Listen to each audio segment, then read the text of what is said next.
It's like two wings. Gone, Still. completely gone. Internet is gone. Okay, we'll call this It was a fire call. Board of Commissioners So the heating meeting system order is in the June old. 24th, 2015. First item on the agenda is public input. No public input? Okay. Approval of the minutes. Do I hear a motion? You hear a motion? Do I hear a second? Any further discussion on the minutes of June 17th? When you voted to go into non-public session Yeah. on page, Where are you? I'm on page 3 or 4? 4, actually. Oh, the last one? It carries on to 4, so. Yeah. Yep. I think that's where I made the change. I left Commissioner Miller's vote off. Oh, you- The Yes, ayes. yes, Okay. yes, yeah. Oh, okay. That's the one I was missing. Thank you. And then you went into non-public last week under 3 different sections. I was here for the first 2 and did the minutes. Yeah. I watched the tape and it just ends when you adjourn to non-public. Yeah. Yeah. So I would need someone to add the final paragraph to these minutes, saying Okay. that you came back in and how you voted, whether to seal or not. But I don't know because I wasn't here for that part, so. Okay. I would assume we voted to seal them. but We did. I wanted We to did. clarify We that. did vote to seal them. Okay, so if I added a final paragraph that you voted all in favor to seal? Yes, Right. That would be sufficient? yes. Okay, Okay. can do that, yeah. And I don't know. We if you- came back into public, and we said that we didn't seal them. So for the general public, we did go into public, and we should announce today that those minutes of the non-public session were sealed. And now go ahead. Oh, that's okay. Okay. You didn't do any other business though when you came back, so. No. Okay, No? all right, so I'll make those 2 corrections, Okay. plus whatever you might have. And send it Anybody to got any Sharon. other corrections? All those in support of the motion say aye. Aye. Aye, then so voted. I would like to change the agenda and move right into why we have our guest here today, although I'm hoping that Howie Chandler would be here. Bob, is there any way you can get a hold of Howie and see if he can come over a little bit earlier? I mean, like right away? Yeah. I believe that's the 17th non-public that you're, that Melissa's looking for. And also on the minutes, you don't still have a copy of the 10th, do you, with you? What? The June 10th, I don't. because those were reviewed last week. This is a sheet of proposed changes to those, so if you want to vote on those next week. And then you also have 3, now 4 sets of non-public minutes, because Lynette just handed you one as well.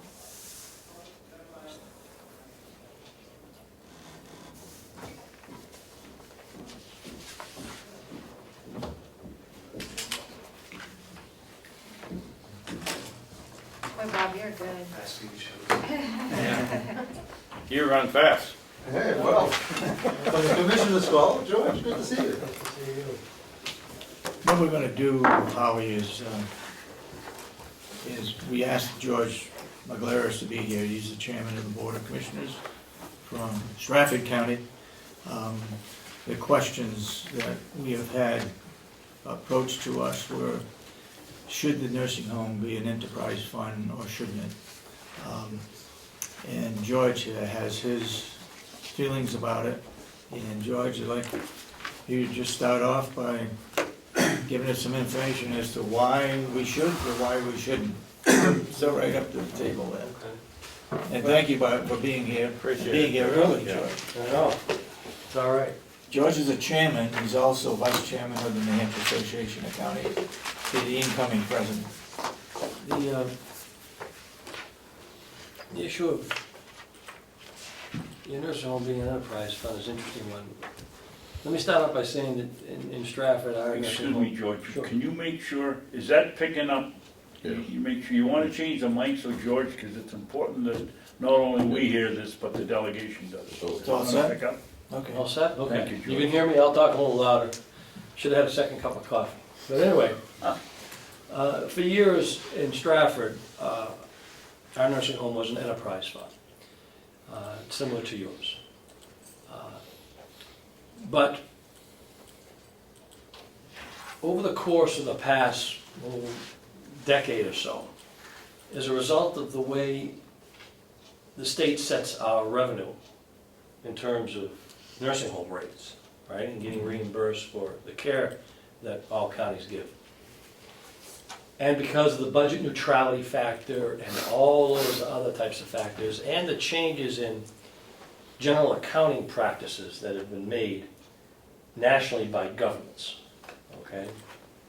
What ends up happening in New Hampshire, and this is unique to New Hampshire, what ends up happening is that if you run any kind of deficit in your nursing home or in the enterprise fund, okay, because of the accounting practices, your general fund loans the enterprise fund money to cover the cost from an accounting perspective. Now, what was happening in Stratford, and this has happened elsewhere as well, because your general fund, and this is all accounting jargon, okay? Because your general fund loans the enterprise fund, it actually loans it the money to make it even, to make it break even, okay?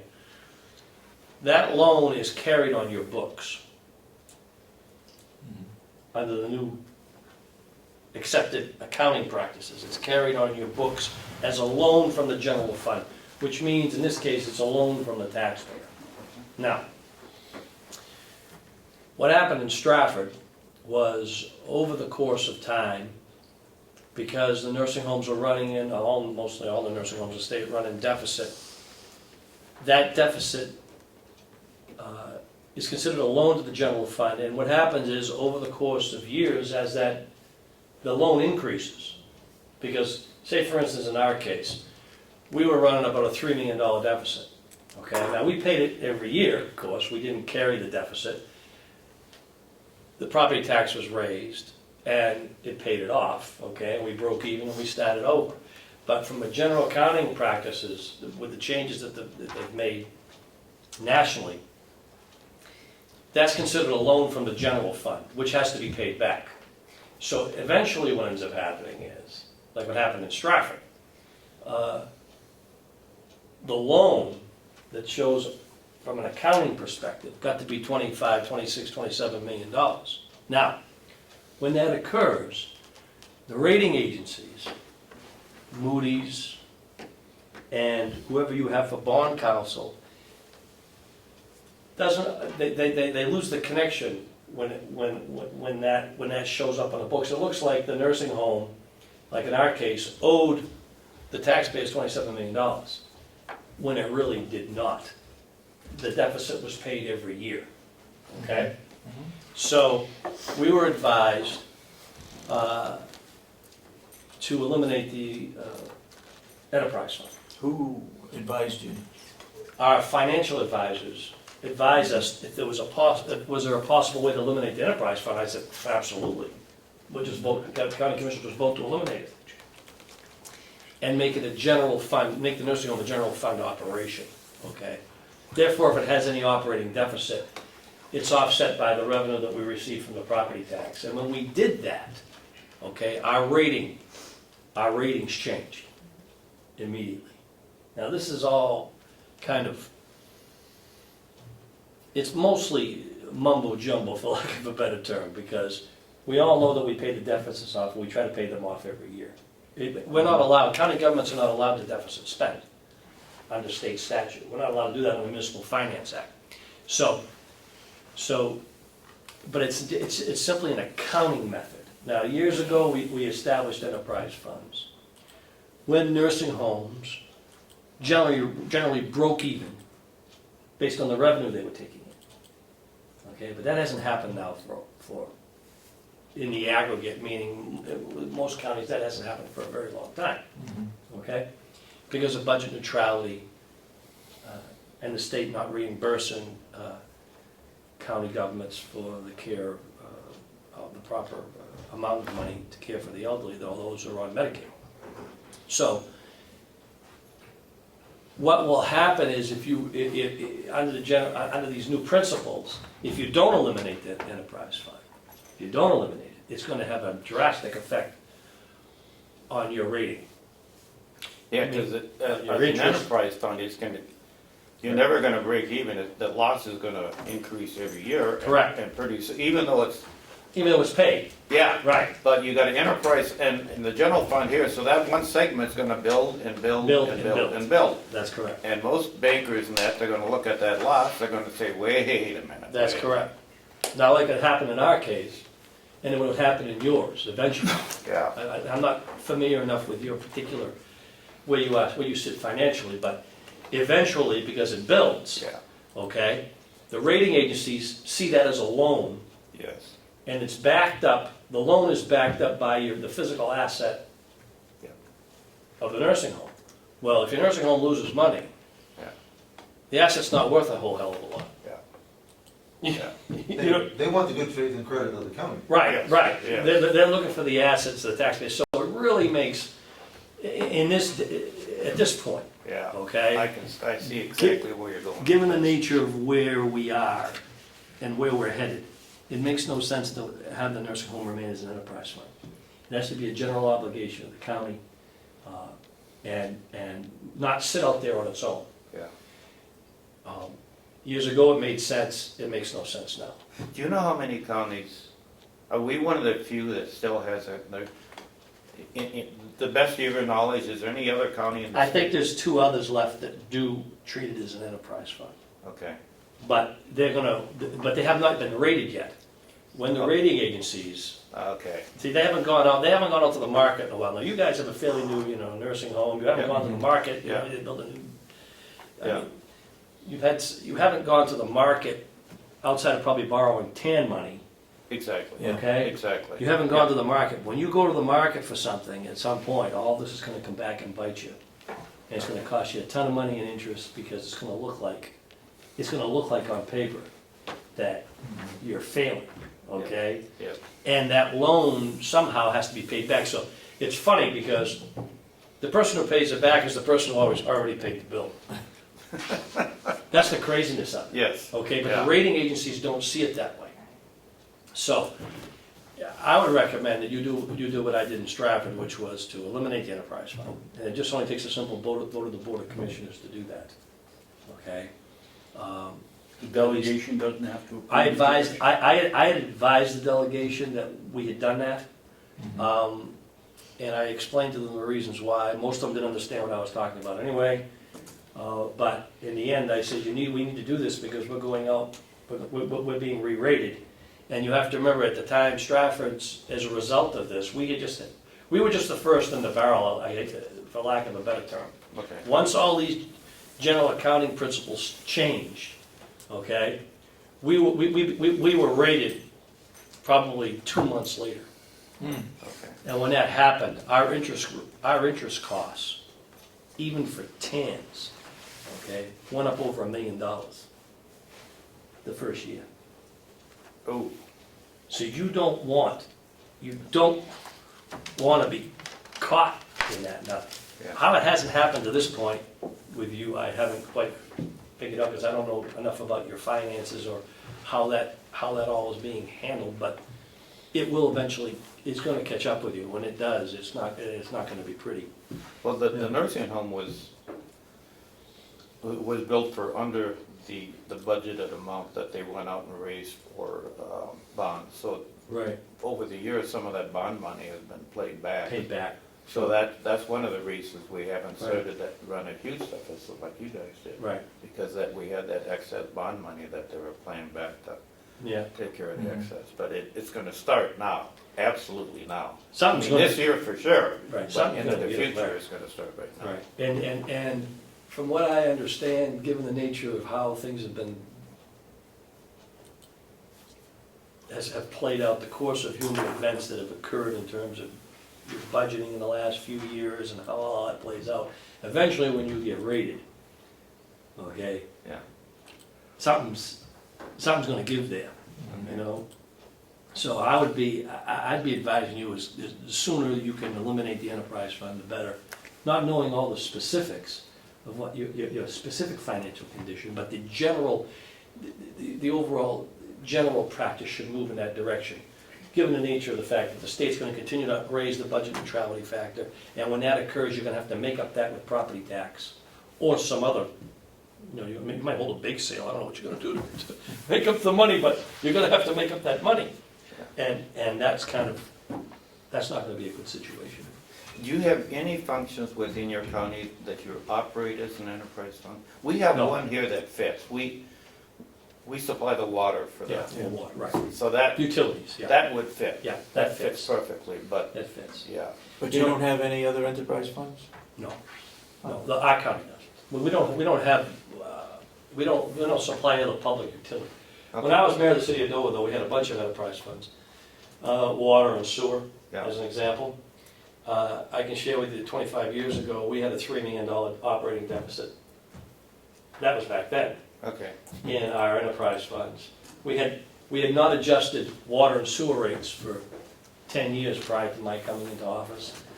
And these deficits climbed, and it was the same thing. It was, the loans were made from the general fund to the enterprise fund to keep it solvent. But eventually you had to raise rates, water and sewer rates, in order Yeah. to make the enterprise fund whole. Yeah. Okay? Yeah.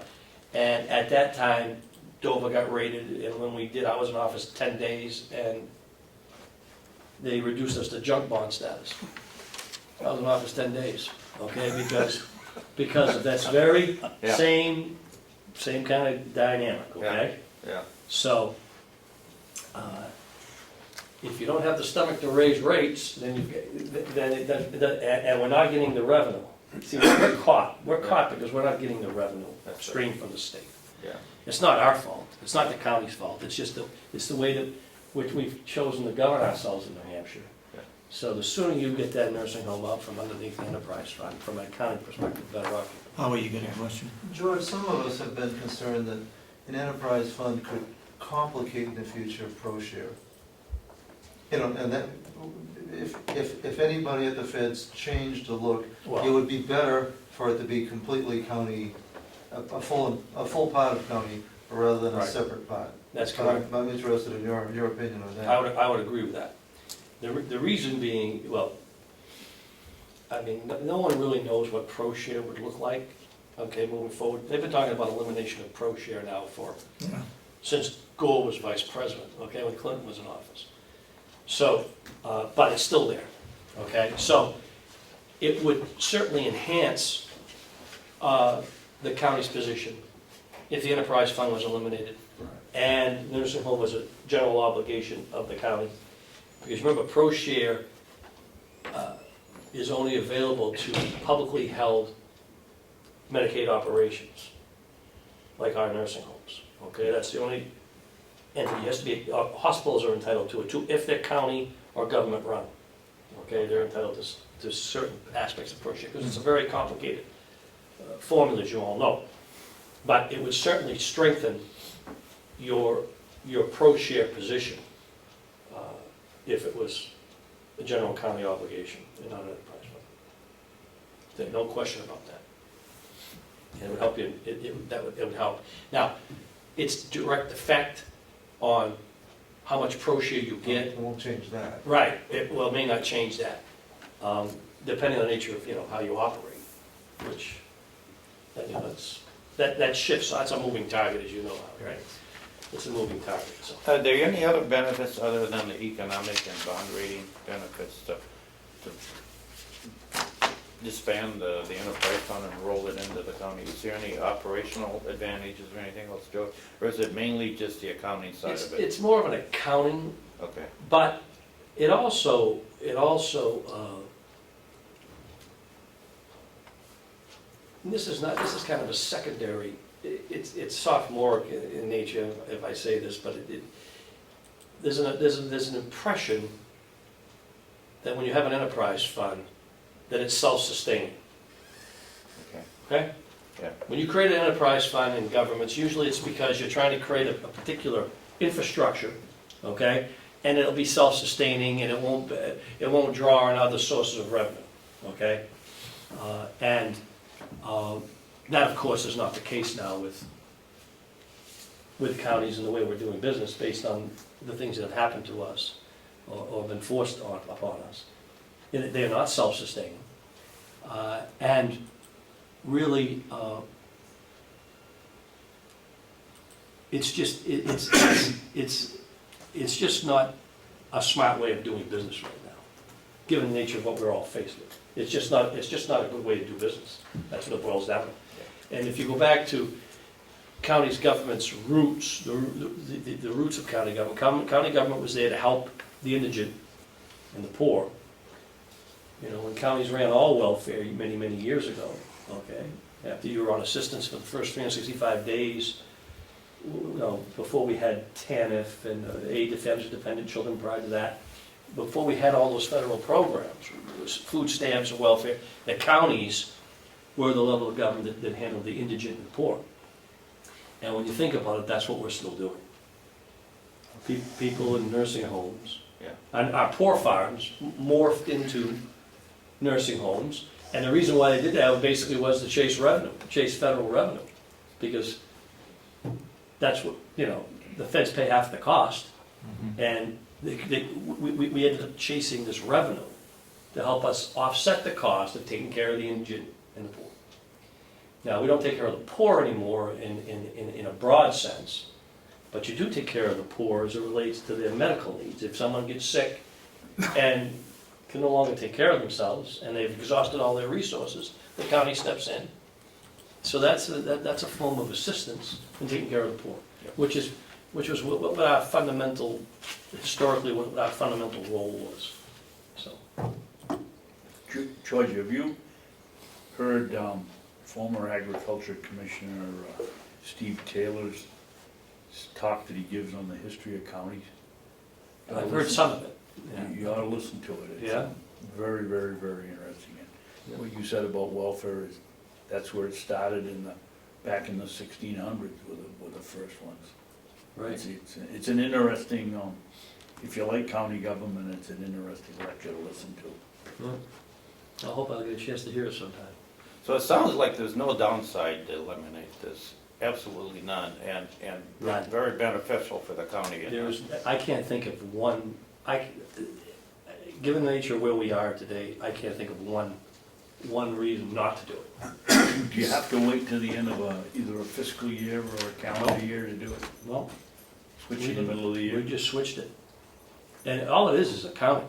And I hate to say it, but that's all it is. It It's is. accounting on a sheet of paper. That's what Yeah. it is. Yeah. But when you go to get rated, if that piece of paper in line, and you carry these huge deficits like we did in Stratford, our deficits were $27 million alone, $27 million. And what happened was people didn't understand that they already had paid it.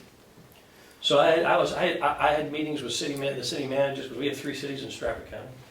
I had meetings with the city managers because it started, believe it or not, to affect their ratings. Okay? It started to affect their ratings because, of course, we all are getting the revenue from the property tax. Yeah. Okay? And the property taxpayer, there's a single source payer here, which is the property taxpayer.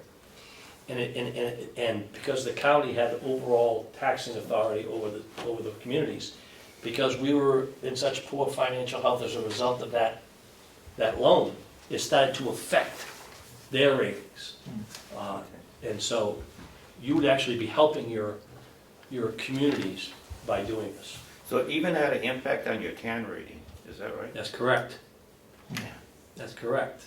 And Because that's important to all the counties. now what happened was with us, we no longer could bid out TANs. Okay? Oh. We couldn't bid them because we had no takers. Oh. Nobody will loan us any money. Okay? Right, now say eventually that's what happens to you. Eventually someone's gonna stop loaning you money. Okay, you go out to the open market and you're a poor risk, nobody's willing to loan you the money. Because, you know, in Stratford, we have a calendar year budget, so we operate broke all year long, okay, on borrowed money, then we pay it back at the end of the year. Yeah. So we ended up having to negotiate with banks, private banks, private negotiation for TAN money, because nobody in the open market would loan us any. And you don't want to get to that point, believe me. That's not a good place to be. And like I said, the interest rate as a result of it went up $1 million in 1 year. So you really need to get rid of that enterprise fund. And because as I understand, you're going through the audit procedures now and trying to catch up with a lot of things, this would be a good time to do that. Okay. To me, I'd be doing it yesterday, but that's your decision, so. I had a couple other questions different Yeah. from enterprise funds, but does anybody else have any questions regarding enterprise fund? I do, can I ask a question? Yeah. First, I just want to congratulate the Stratford County Commissioners and staff on acquiring the Hyder House. Oh, yeah, yeah. Much Yeah, yeah. appreciated. It was a beautiful building, It the is. hospice. Mhm. Um, Yeah. But beyond that, I was looking at your budget, and I see that you still keep all of your nursing home completely separate in your budgeting. Right. We do that. I would assume that's because the nursing home has separate auditing requirements. Does that make it easier, or are there other It reasons just, why no, you do that? we do it simply because it's as transparent as we can make it, okay? Mhm. And we are fortunate enough where the executive committee and delegation, we report to them on a quarterly basis. They don't exercise line item control over us, okay? So. Would you say that again? Yeah, they don't, yeah. The executive committee and delegation do not exercise line item control over the Board of Commissioners in Stratford County. And that's come from a trust that we've built over the years, meaning our operation is very transparent. So if you look at our budget, and even though we budget separately for Riverside, and you should continue to do that here as well, just because you don't have an enterprise fund, you just budget for things separately. At the end, if you look at it real quickly, if you look at our total revenue, and there's a revenue page for Riverside, okay? Mhm. And the total expenses of Riverside. You're gonna see that there's a big difference there at the bottom line. You have expenses running around, I'm doing this from memory, it's probably somewhere around 25 million, and income around 21.5 million roughly. So there's $3.5 million there, missing, right? And that 3.5 million, of course, gets rolled over into the amount to be raised by taxes, and therefore it then ends up breaking even, and then and you have to raise the revenue through property tax, unfortunately, but on the books, it ends up breaking even, and we don't have this loan to and from in terms of the enterprise fund, which can really, over time. Well, if you're accounting for it that way, then obviously you have some expenses coming into the county that you have to allocate to the nursing home. My guess is somebody has to make a decision on how much of this. Is it the commissioners or, okay, and you review that and change it often, or is it pretty fixed, George? It's been fixed over the years in terms, there's very few, well, we do have some in and out items. For instance, for many years, the nursing home was producing meals for the jail. Yeah, Now, we don't do that anymore. okay. We have a separate kitchen in the jail, but we do have centralized purchasing. Yeah. So that the jail portion of the food gets carved out, okay? Yeah, And Insurance? insurance is allocated, yeah, it's allocated to the facility yeah, to help with the cost report, yeah. okay? So wherever you can Allocate something else. You do. allocate cost to your nursing home that are legitimate cost to the nursing home. Yeah, That helps with your cost report, okay. okay? It helps with your cost report, and depending on the nature of what your cost report looks like, can help you with your reimbursement. in the big pot, in the big scheme of things. Do you have to justify those allocation amounts to the auditor, Or okay, okay, they have they check it, to look at your assumptions and how you, that's correct. okay. That's right, they check that, they look at it and they go, yeah, once in a while they'll say, well, we think you ought to adjust this. You know, they'll make a recommendation to us, but very rarely. And I think in the last, I would say in our last 5 or 6 audits, we've had no notes, Okay. no Clean bill of financial health. notes. Right. Not- And you have Bulio out of Right. Portland, Maine. Portland, Maine, right. And we've had no financial notes, and that's simply because when they make a recommendation to us, we just do it. Okay, if they say, if he says, well, I think you ought to be, moving this here, whatever it is, we do it. We say, yes, yeah, do it, get it over with, and whatever it is. Yeah. And I don't have, I guess, for lack of a better term, we don't have this constant micromanaging as a result of the way we do business, which is a good thing because it allows you to do the right thing quicker. Yes, yeah. And as a result of that, it's not that the delegation or the executive committee doesn't do their job, they do. But we have kind of an open book concept. If you look at it's very, very open. It is what it is. There's no games being played. There's no moving revenues around. It is what it is. There it is. Who sets the revenue in Stratford County? Well, the commissioners, we make a recommendation. The revenue, like for instance, the nursing home is based upon our census, or what we predict the census is going to be. What about open beds? How do you do that? Well, we have 215 nursing home beds, okay, and we budget for a census of 205, okay, at all times. So that 10, there's 10 that aren't budgeted for, okay, and we try to keep a full house, as much as we can.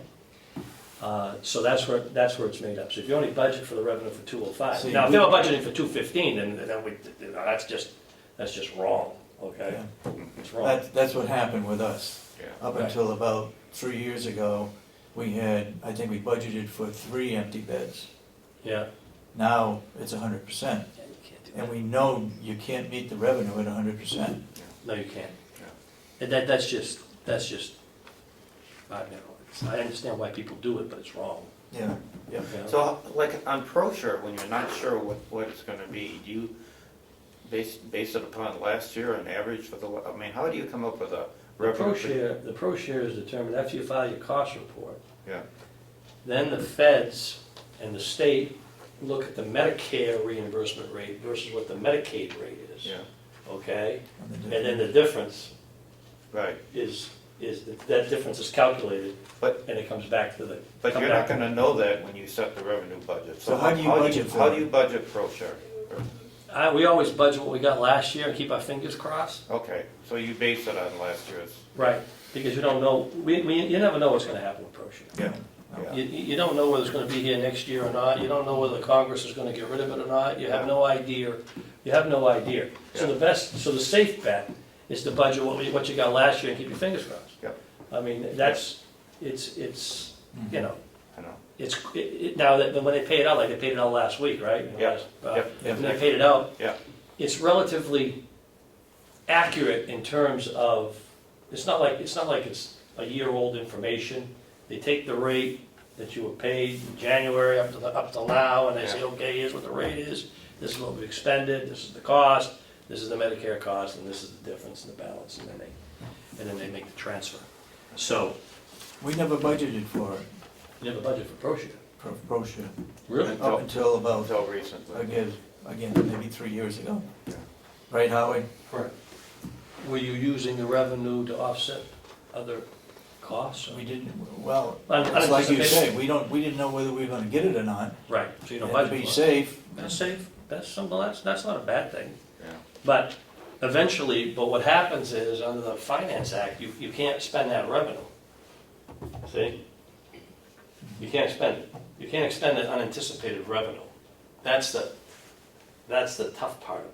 So depending on the nature of how that was all, how you all handle that from an accounting perspective, that's, you know, that'll have to get shucked out. Just to offset the deficit in the Correct. nursing home. Right, well, if it's unanticipated revenue, what happens is it lapses the surplus, right? You lapse at the surplus and you use it to reduce taxes in the following year, Yeah, which is a dangerous road to go down because, and that's You what have to we've make been the- doing. right, and you have to make that up in the following year, and if it doesn't show up, Yeah, you're done. Yeah. yeah, Eventually, you're gonna run out of cash.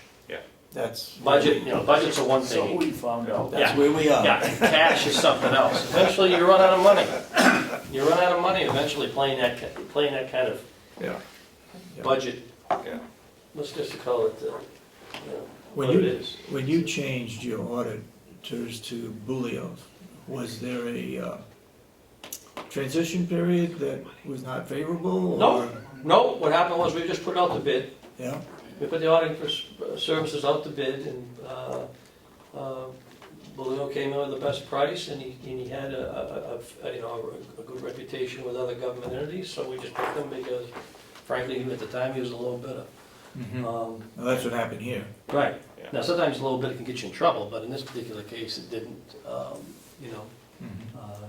And you want to pick a firm that has some knowledge of Medicaid and the nuances of it, because it's not a simple system. None of this stuff is simple, That's right. okay? It's become hugely complex.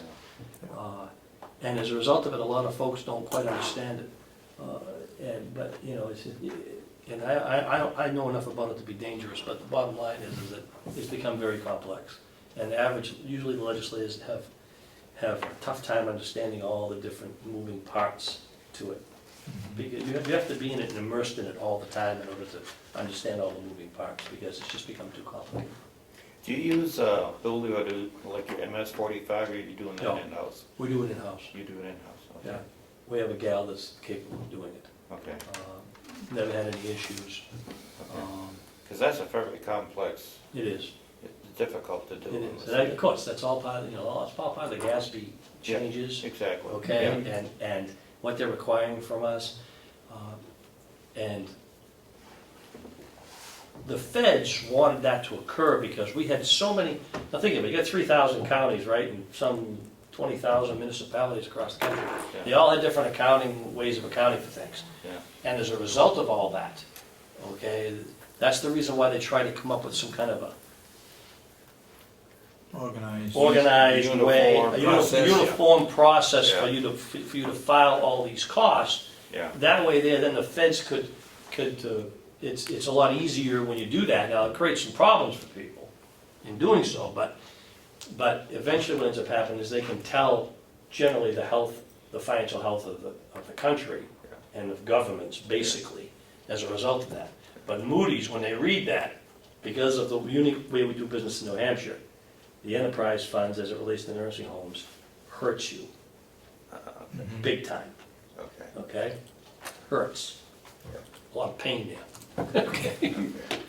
George, you got another question? Yeah. Bureau of Elderly and Adult Services, our delegation reduced that amount that went to the state by $200,000. What's your take on that? Okay, so They so felt the state we were bill, paying, the they state felt bill. we were paying too much money, so they just arbitrarily cut $200,000 out of it. Well, But on the other hand, we had What's it- invited them to come to explain where the money goes, and they declined, HHS. HH&S. Actually had a lady scheduled to come in when she didn't show up. Was it Rockburn, Sherry Rockburn? I don't know, Don't but remember. when called and checked it out, she said her boss told her not to come. Isn't that exciting? So, Well, your it's state been bill, jumping. look, your state bill is your state bill. The county has an obligation under the statute to pay this bill. It's not any more complicated than that. It's not a situation that you have any control over. The Board of Commissioners have no control over it, okay? The state bill is the state bill. When the state determines how much you are gonna pay, this county's gonna pay. It's not open for discussion, you have to pay it. But So the question becomes, if they're not appropriating enough money for it, where do you make it up? That's the right. issue.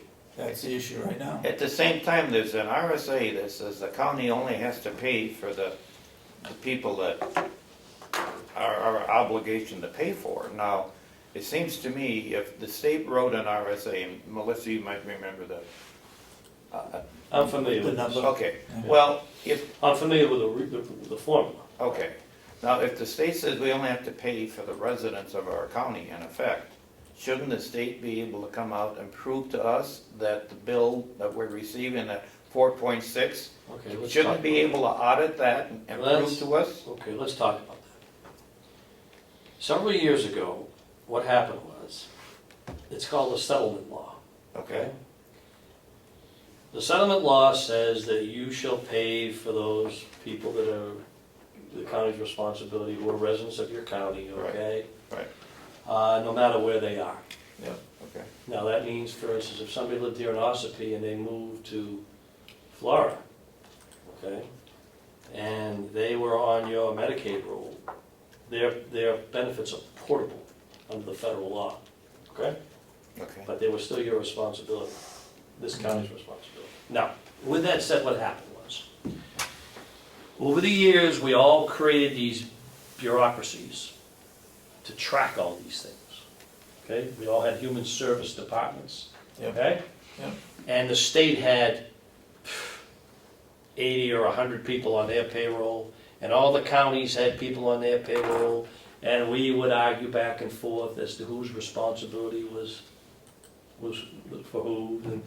And the State and County Finance Commission that was formed 15 years ago to review the relationship between the state and the county as related to Medicare and Medicaid and all other services that we share together, looked at that system. It was hugely bureaucratic. Historically, because of the bed moratorium, now this ties into this stuff is complicated. I don't want to take your time too much on this, but when 15 years ago when we passed a nursing home bed moratorium, okay, there were no more beds being put into the system. So our costs, the county's costs, became over the course of time pretty predictable. Okay? There were only so many beds in the system. Utilization was about 90, 92, 94%, okay? And we had all these bureaucracies doing paperwork, okay? And we looked at that, and so we did an analysis as to how far off these bills were, okay? And they were off 3/100ths%. 3/100ths%. Now, in some of these counties, we had 6 and 8 and 10 people on the payroll. Never mind the 100 people that HHS had on the payroll. Every county had these little mini bureaucracies shuffling paper between ourselves, trying to determine who owed what for who, okay? Okay. And so we did the analysis, only 3/100ths% off.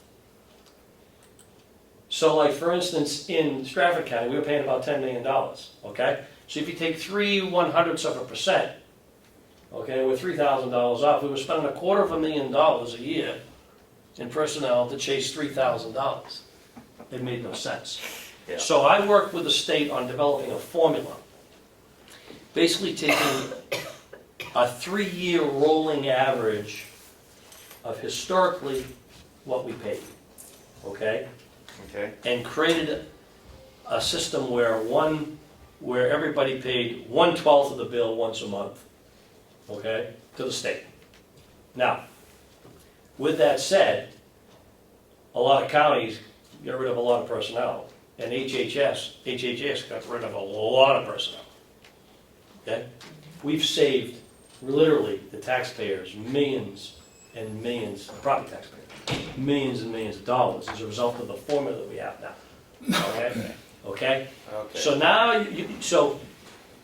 yeah, there's 1 or 2 of them in there, 1 or 2, like for instance, maybe I'm paying in Stratford for one of your folks as a mistake, okay? Or you're paying for one of mine in Stratford as a mistake, but 3/100% is not worth arguing over or chasing, okay? Especially with the bureaucracies that you have to put in place to track it, to figure it all out. So, when they say they're paying too much, it's really because it hasn't been, I think it hasn't probably been explained to them in the entirety of what we're talking about, okay?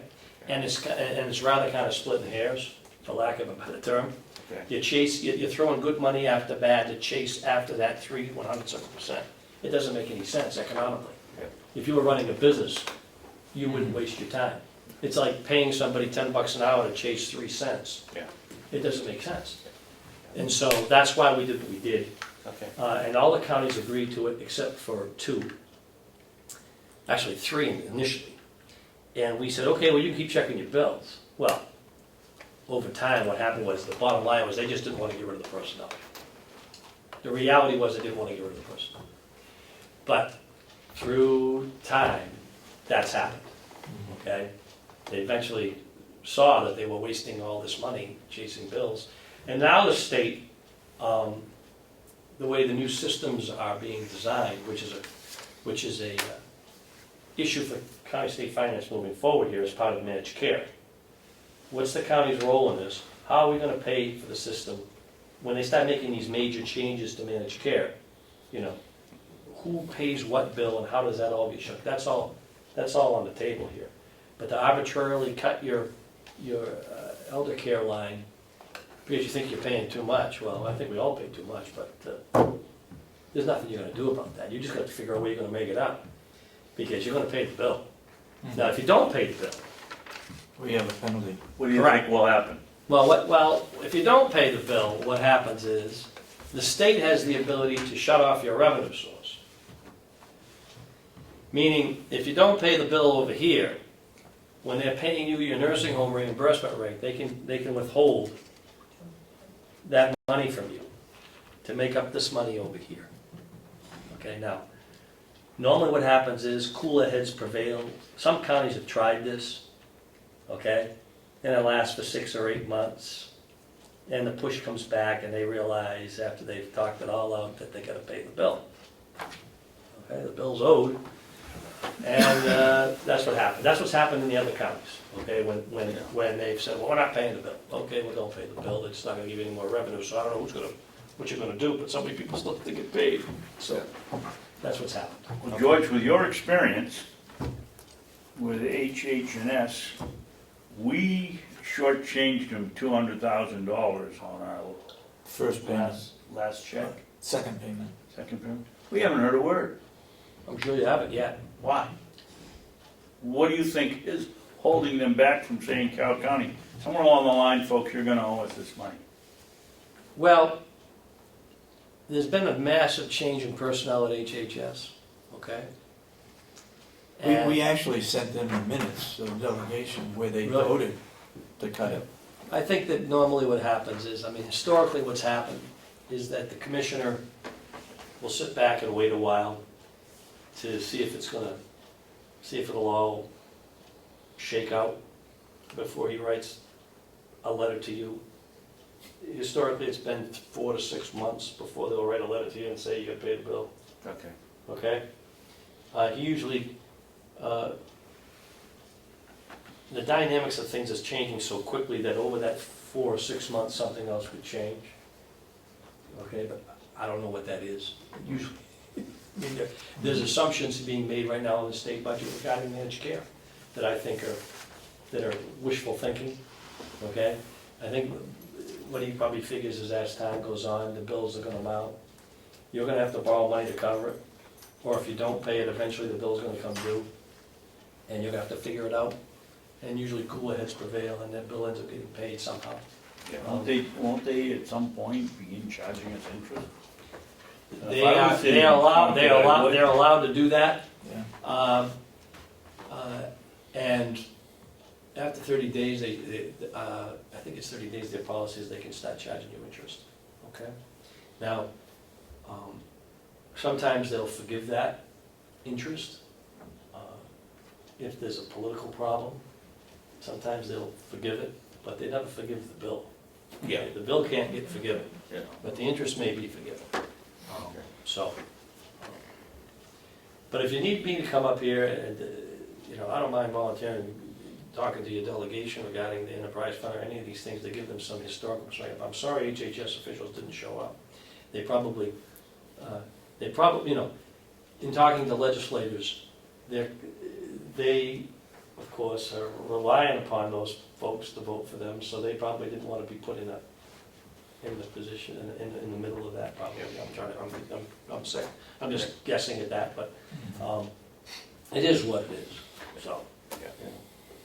I would say the delegation subcommittee is moving in the opposite direction. They would like to see the enterprise fund even be more separated. They wanted us the last meeting to establish the own finance department over there so that we could tell to the penny what it's costing over at the nursing home. They're going the other way, George, so I think we better plan on giving them a pitch somewhere along the line.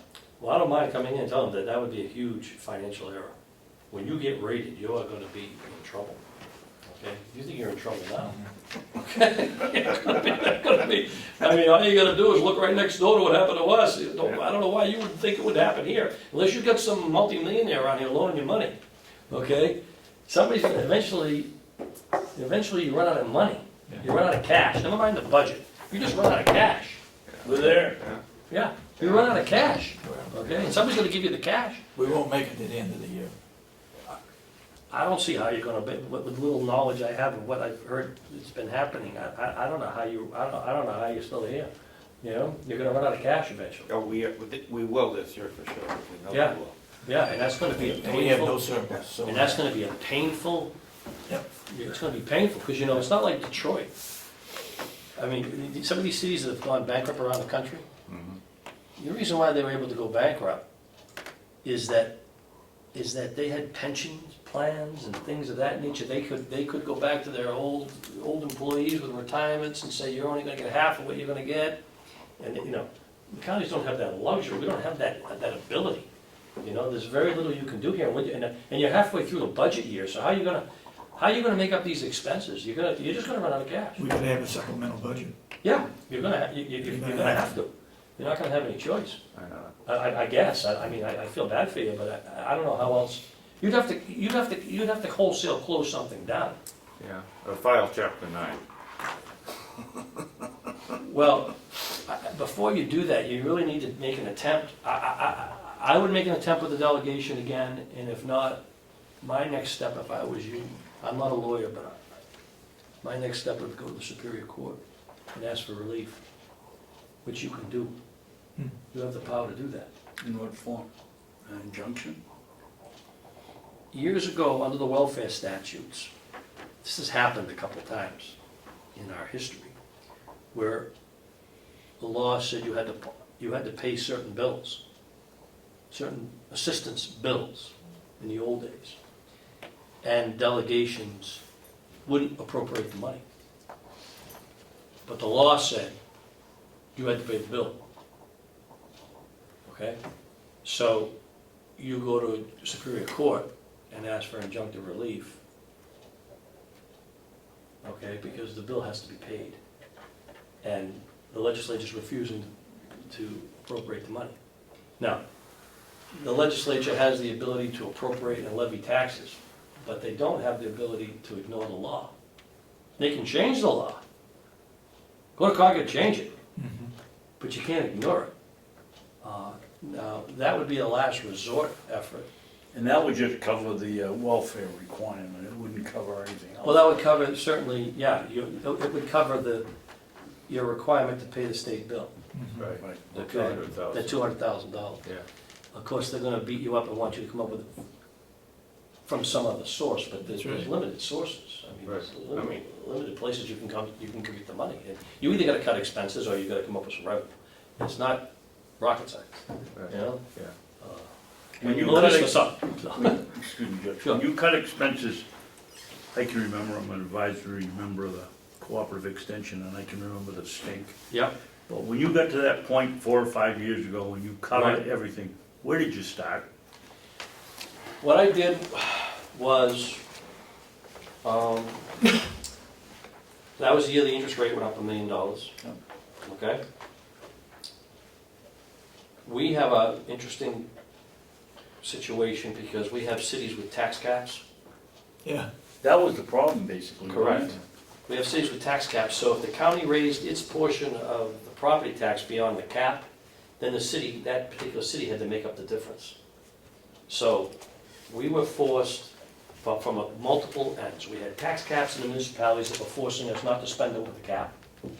Okay, it increased costs in borrowing money, right? So what we did was, how we started off was we said, okay, let's look at those things that we're statutorily obligated to provide.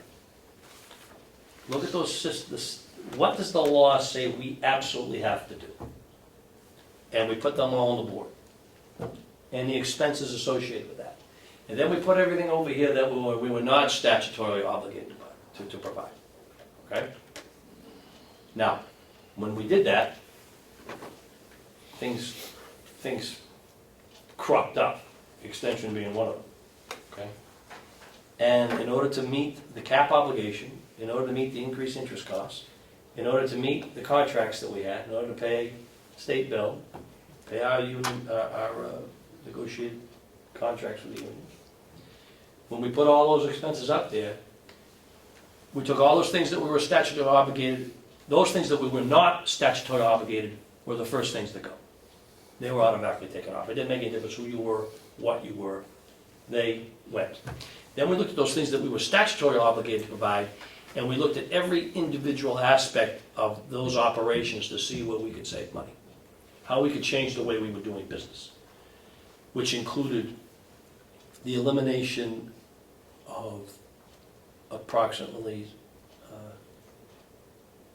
70 jobs, 50 FTE, okay, about 70 jobs in its entirety. But we changed multiple ways we were doing business. Just wholesale changed the way we were doing things. Now, For better or for less service, or both? well, it was a combination. It was a combination of things. But interesting part about it was we used technology. We spent money on technology that we thought we could eliminate jobs with. I hate to say it, but that's the facts. Okay. For instance, I laid off my own mother. My mother had worked for the county for almost 40 years. I laid her off. I made, Time Magazine by doing that. Okay, because she worked at the switchboard at the nursing home, and we eliminated the switchboard. So people call the nursing home, which I didn't particularly like, not because my mother worked there, but I like the personal touch when you call. I'm tired. When you pick up the phone, press 1 for this, press 2. Yeah. If you're English, press 3. Yeah. I just didn't like that, okay, for our nursing home, but we use technology. So you call the nursing home, you don't get a person, you get a computer that says if you want unit 1, press 1, press 2, press. But How was Thanksgiving that year? yeah, rough. It was rough. But those types of changes we made, and it was split up between management, and it wasn't all just line staff, okay, or the lower paid employees. Well, I get rid of middle management. I reduced positions. I rewrote people's job descriptions. We did all kinds of things. Now, did we do it? Absolutely. I mean, we did it. We had to do it. Didn't have any choice. And we had to sit, the city's crying to us, do not expend over that cap, because if you do, we have to lay off a school teacher, we have to lay off a police officer, we have to lay off public works, we have to do all these things. So we were getting pressure from both ends. It was an interesting process, and the delegation was more than happy. What they did, and I would recommend this to you, when they made this massive cut, when I asked them what they wanted me to get rid of, specifically, could they tell me? They couldn't tell me. So I said back to them, if you're not going to tell me, then you need to give the Board of Commissioners a free hand in determining what we're going to get rid of. I'm not going to come back to you and try to get your permission on A, B, or C. So of course, when we got rid of extension, and we got rid of all those things we weren't statutory obligated to provide, you know, there was a lot of clamor, and, oh, you gotta put this back in, you know, legislators are calling, what are you doing cutting that, you're doing this on purpose, you know, you're trying to make us look bad. I said, I'm not trying to make any look bad, I'm trying to balance a budget. If you got a better way of doing it, you explain it to me. I've asked you to do that, but I asked them for a free hand, which they had to give me. They had to give the Board of Commissioners a free hand to reorganize the way we were doing business. And the comment was, at the delegation meeting was, we have absolutely no idea how this place runs, but you do, so you figure it out.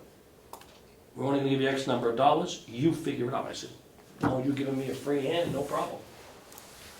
And it wasn't without some political, you know, capital being expended on our end. You know, I got rid of people that I had hired for many, many years. A lot of them, my mother, but I never hired her. She was hired long before I got there. But there were a lot of good people that lost their jobs as a result of that. But we came out stronger on the other side. And we haven't had much creep after that. You know what I mean, in terms of putting all the stuff back in place. There's been little or no creep after that. We've had some adjustments made to personnel. We have added a few positions, but only because of the regulations required us to do that. Medicare, Part D, for example, and a few other things that have happened in a nursing home that we've had to do. There's an RSA that's about to be signed by the government that says Carroll County cannot exceed a budget line item by $1,000. So for instance, the $200,000 cut, we can't pay it. The delegation, unless we go to the judge, Right. we can't pay that $200,000 because we can't exceed the line item. You're in a tough position, because by them doing that, they've left you little or no alternative. Yeah, You're just gonna run out of money. yeah, I know.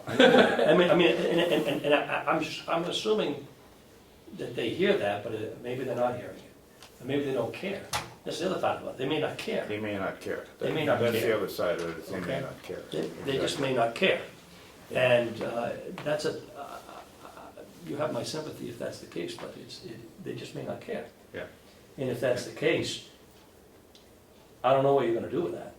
You know, you could ask them, like I told the delegation in Stratford, you need to give me the rein. You need to give the commissioners the rein to figure out what we're gonna do to make these numbers work. And not complain about it after the fact, because there'll be some grouting after that. And with cooperative extension, I hate to say it, but as a result of not only the cut that was made in Stratford, but the cuts that were made by the state, guess what they did? They reorganized. You know, we're sharing now forestry officers, we're sharing, you know, we don't share the nutrition piece, but, you know, 4-H, all those things we ended up sharing amongst us eventually. So some will say that that's been good, some will say it's been bad, but we're all still here. And frankly, Carroll County is going to be here after all this is said and done too. It's just a question about how it looks here. But Did the delegation in Stratford County ever increase the revenue beyond what? no, No, never touched revenue? no. And the reason for that is because I explained to them that when you do that, when you artificially raise revenue, and you don't make the revenue estimate, you have to make that up in the following year, which you guys have been Yeah. which is the path you're on, and you have to make it up, okay? In the following year. And then you rob Peter to pay Paul in the following year, because you're trying to make up what happened the year before that, and then you're gonna make it up even further down the line. Eventually, you run out of money. You run out of cash. And then there's gonna be a day of reckoning.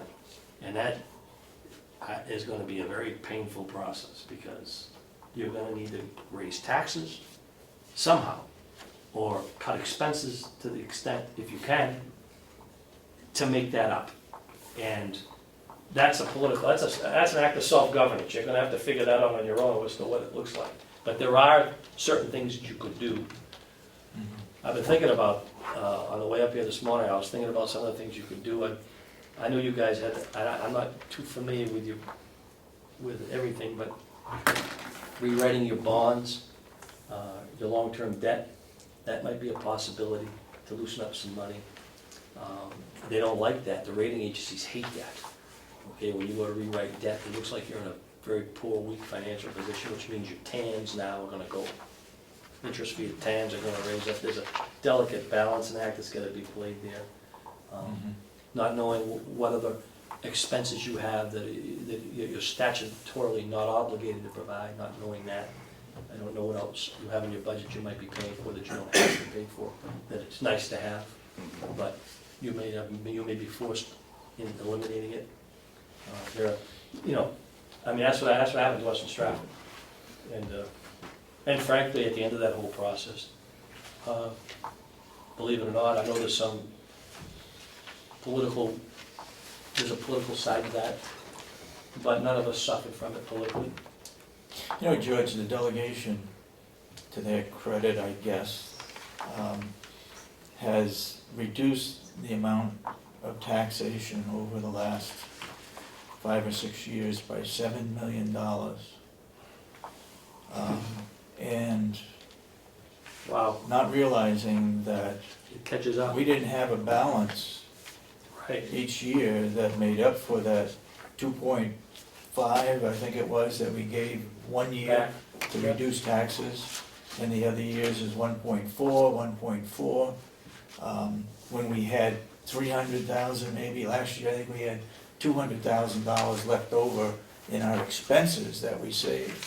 But that doesn't make up for the $1 million to reduce taxes. You know that I can share something with you that I hate to say publicly, but it's the facts. A few years ago, probably 15 years ago, maybe 18 years ago, Stratford County came into some money. Okay, some additional money that we were unanticipating. And it all started when PSP was first introduced. Okay, I forget how much money at the time. But it was a good sum of money. So we decided, the commissioners, because we had a budget, and our budget was set, I said, well, let's just return the money. Let's not artificially reduce taxes. Let's just give the money back in a form of a check to the cities and towns, and have the cities and towns reduce taxes. Guess what? That didn't happen. Okay? I gave them the checks, I said, give it back to the taxpayers. The taxpayers never saw it. Well, they certainly didn't see it in their wallets, because the towns spent the money. Cities and towns spent the money. I learned a bit of lesson from that. And that is, you need to keep yourself financially, you gotta make yourself financially healthy here, okay? And if there's some assumption made that somehow the taxpayers are gonna save this money in the end by you giving back 3 cents on the dollar over here or something, that's insanity, because it doesn't work that way. The towns see it as additional revenue and they spend it. When we passed a statewide property tax a few years back, there was a town in our county that got a $6 per thousand decrease in their taxes. $6 decrease. That's huge. It's huge, okay? In 2 years, it was right back to where it was, because the town spent the money, okay? So, you gotta make yourself financially healthy, because it's in, believe it or not, the town's and your city interest to do that, because you're over the top of them from a financial perspective. If you become financially unhealthy, it will eventually affect them. It's gonna eventually affect them. And you gotta figure that out. And you just gotta get there. And it's gonna be a rocky road, but you have to do it. I would recommend that you do it, because who am I? But I've lived it, I already went through it, so I know.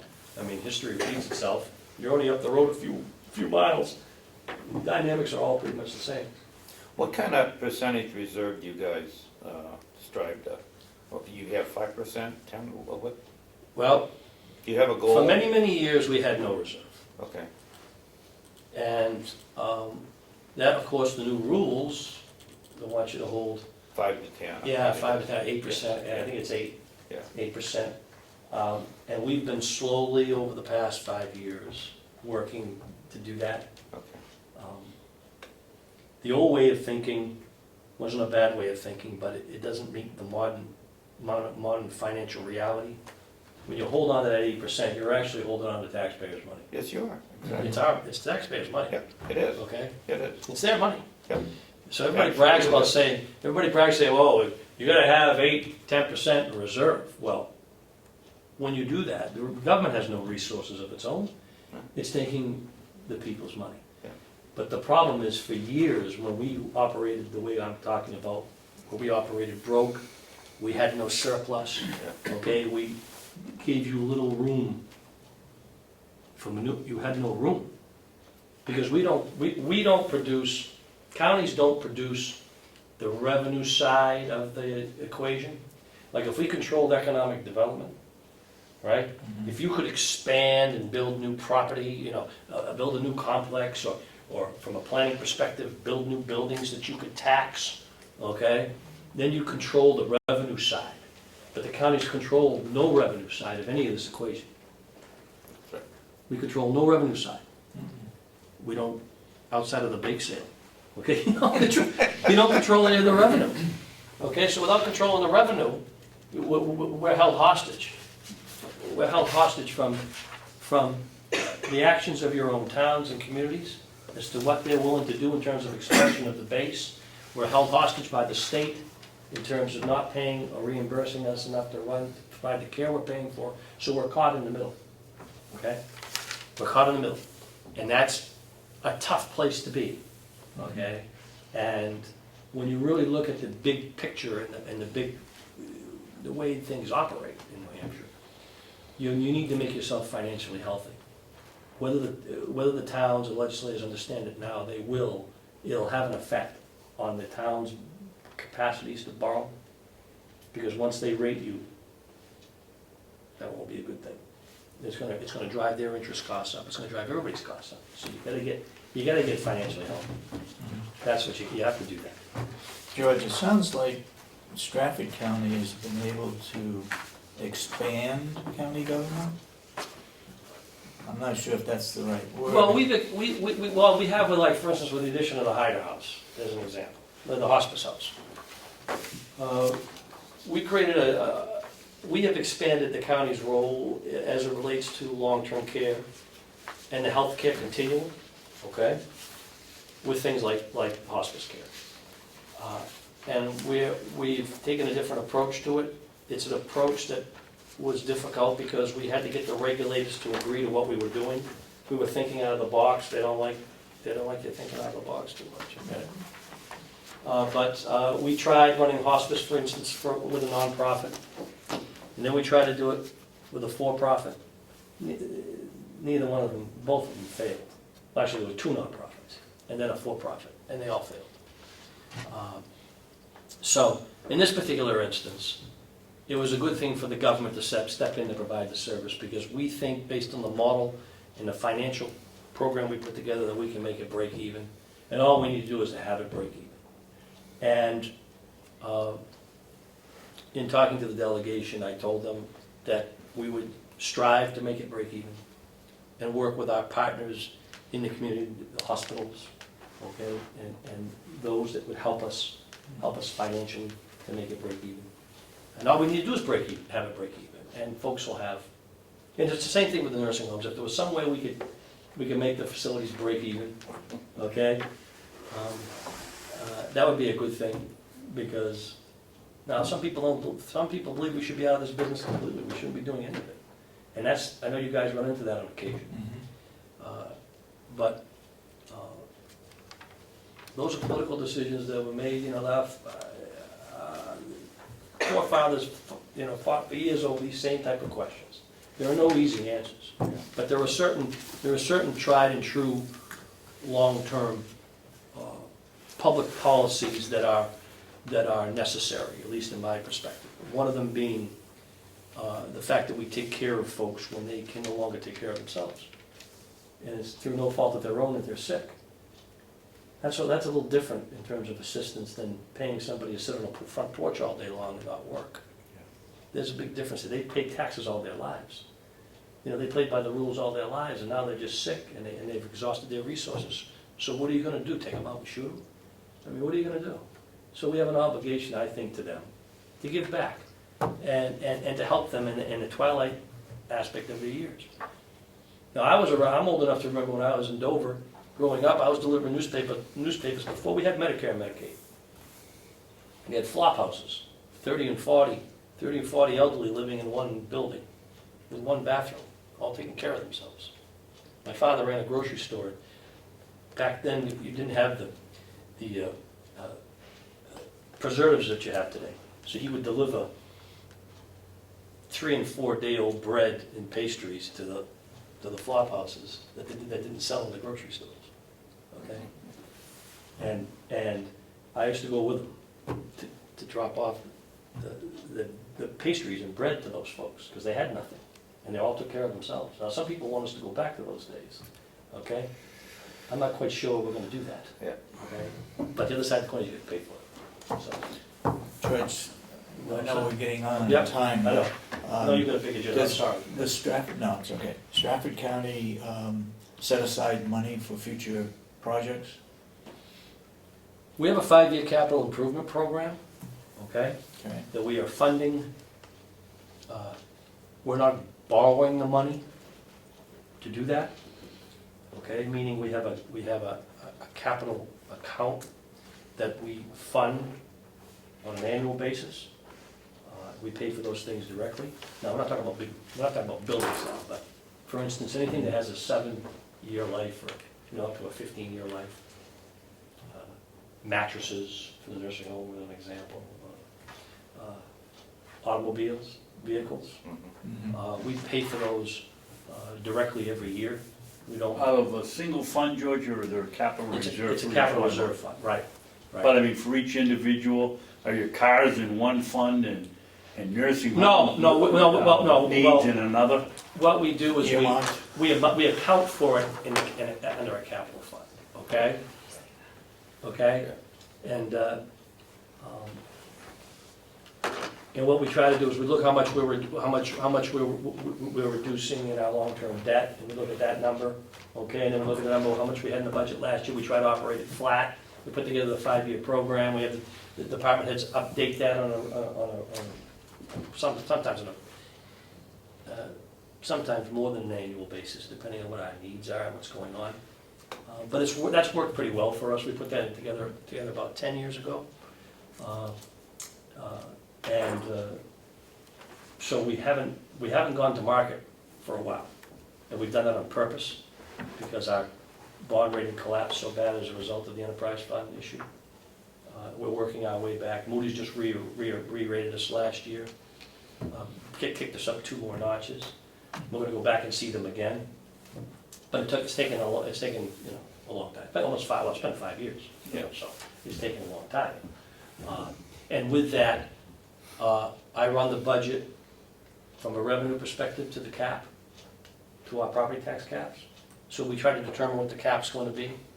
If it's 2.3% or 2.5%, whatever we think it's going to be for the communities, that's what we set our revenue projection at. Okay, from a taxation perspective, then we work everything backwards from there. Okay. So.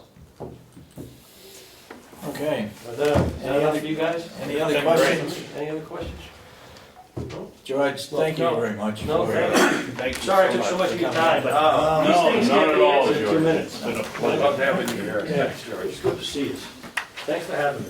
We'll have to invite you up again. Yeah, absolutely. Thank you very much. And if you, like I said, if you want me to come up and talk to your delegation about the reasons why we, the way the elder care account has been put together and Yeah. and the philosophy behind it and Yeah. and the savings that have occurred, they need to, if they heard that, it might change a few of their minds. I think you do a better job explaining that than the state would, George, quite Yeah. frankly, Yeah. so I think Well, that'd it's be probably, beneficial. frankly, there's nobody left there that understands it. George, a pleasure, thank you. Thanks, George. Nice to see you. Nice to see you. Thank you. Okay. Take care of yourself. Howie, you get something from Mountain View Public? I do, but you have Bob first? I don't want to leap ahead of Bob. Bob, you want Okay, you want to talk about, Yeah, but Which- what I want to talk about includes some finance to, numbers he doesn't that want to talk about could affect contract Contracts. negotiations. oh, in public. okay, Got it. Howie, go ahead. Let's Okay. go with you first. I distributed to you the written report from Paula is here for starting out with just, you wanted weekly updates in terms of what we're doing with accounts receivable. So Paula can start with that.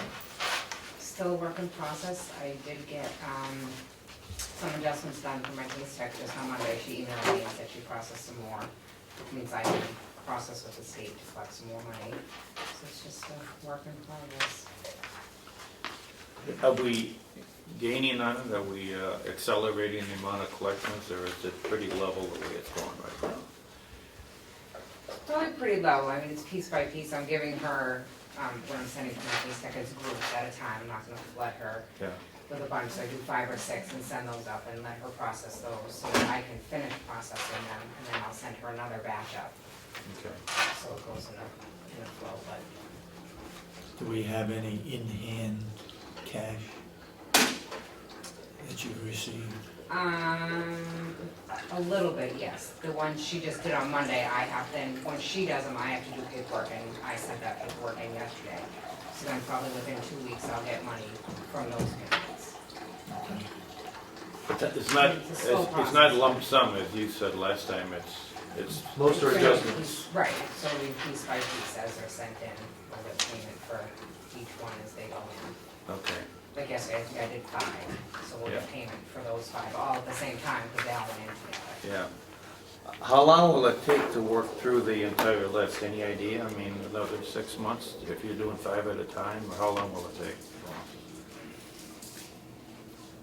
Probably, maybe that, maybe Okay. not, so not as long as 6 months, but It'll- like I said, it's a process, so I have to send them to her, and she does her piece, and then she tells me she did it, and then I have to do paperwork and send that into the state. Once I send it in, it's only about roughly 2 weeks for payment, between 2 and 3 weeks, Okay. so. It's just a lot of volume you gotta go through. Right, Yeah. and a lot of paperwork, it's not just, yeah, the adjustment's done, it's done, it's paperwork to her, then paperwork to the state. Do you think you will still be able to pick up 75% of the, I'm hoping, I'm not gonna guarantee it, but that's the goal. Yeah. Some of it will be on a deferred basis Yeah. as it's a monthly adjustment rather than cash in hand. Yeah, I mean, if you look at, if it's gonna take 6 months to get through, and then there's up to an 18-month collect, this is a 2-year, it's gonna be 2 years before we see all those proceeds back into the county. In Is some that right? cases. About 2 years? Some, yeah, For some. for some, probably. Yeah, yeah. So we're definitely not gonna have a big inflow between now and September. I mean, it's gonna build, but, Not huge. yeah, exactly. Okay. how far back are you going? We're working from I'm working from 2009 forward. Okay. Okay, I guess that's all we can expect. Keep moving forward. Yeah. Thanks, Paul. Thank you, Paul. Item 2 is just to update you that on Monday, Paul and I met with 2 representatives, 2 auditors from the Department of Revenue Administration for a very helpful, productive meeting. Just wanted to be sure that you're in that loop. Item 3 is a clarification from. Are we getting anything in writing, or is it strictly verbal from them? This was kind of a get-to-know-you meeting. I'm not Okay. sure, they didn't share with me what their ultimate responsibility is to the county. Although they did share, their perspective is, they're not coming in as auditors. They're Right. coming in to get the level of confidence they need in order to be able to comfortably feel that they can recommend a tax rate. Right. So although they did say, and I asked them, knowing that this meeting George was coming, I asked them for what their perspective was on Mountain View being an enterprise fund. Yep. They thought it didn't make any sense at all. Huh. Well, they thought, as I did, an enterprise would have worked against the county at the time you went out for tax exempt bonds to build Mountain View. And they're not aware of any reason or any precedent that would suggest that there's any reason to keep it. And they could see where in many ways it would work against us. Now, whether or not they'll ever put that in writing is a recommendation, but it was clearly these 2 auditors' opinions that it served no purpose. Well, that's kind of consensus of everybody we talk to, it's like, why have you done it that way, and you shouldn't be there, so, you know, the momentum's starting to build on changing back to, making a part of the county. I have seen at least one example where a county didn't take the same approach that Stratford did with their enterprise fund. They didn't do it as a loan, they just did it as an annual appropriation. I mean, that's, you know, and so it didn't build the way that it did, but it was still a cost. But in that instance, it actually made sense. I can't make a case for you where there's any advantage at all that I can see. Yeah. Number 3 is a clarification. A question was raised. You know, there was an apparent discrepancy between the budgeted amount of revenue for a Medicaid room and from Kathy's numbers and what ours were, and it turned out to be the total revenue was exactly the same. Kathy and I confirmed. The difference is on the management report, we pull out pro share from the Medicaid part, combine the two, and everything balances, because we like to treat the actual Medicaid rate information separately from pro share, especially where pro share is a little less than predictable. Item 4 is request for a proposal for rehab services. You asked for a review of the law and the county policy, both of which are attached, neither of which I believe applies. When you look at page 3, it's very specific to any purchase of equipment or materials. We're not talking about equipment or materials. Now, having said that, I still think it's best practice and in the best interest of the county for us to go out to bid. But you had a question, the question really came up relative to whether or not there was any mandate that it be advertised. Well, given that it's not required, there's no mandate that it be advertised, that would be a discretionary, in my opinion, a discretionary decision on the part of the commissioners, which I don't recommend. And to that end, on page 2, you know, I would recommend to you to consider a motion to authorize Mountain View to solicit requests for proposals for contracted rehabilitation services from the 3 providers presently being used by other New Hampshire counties, along with at least 4 additional qualified providers. No newspaper advertising shall be required.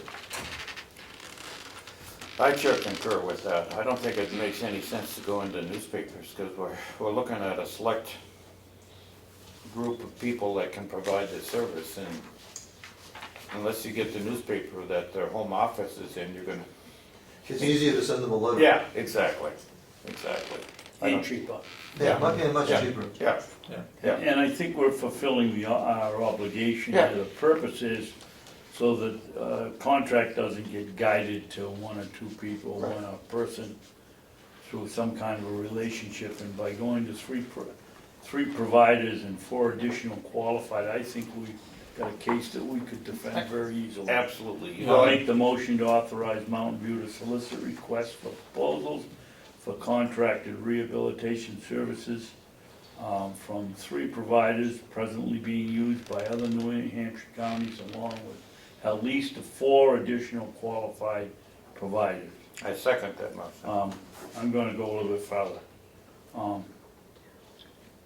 In doing so, we recommend that no newspaper advertising be Required. Be required. Seconded. Yep. Any further discussion? All those in support of the motion say aye. Aye. Aye, then so voted. We will start the process. Thanks.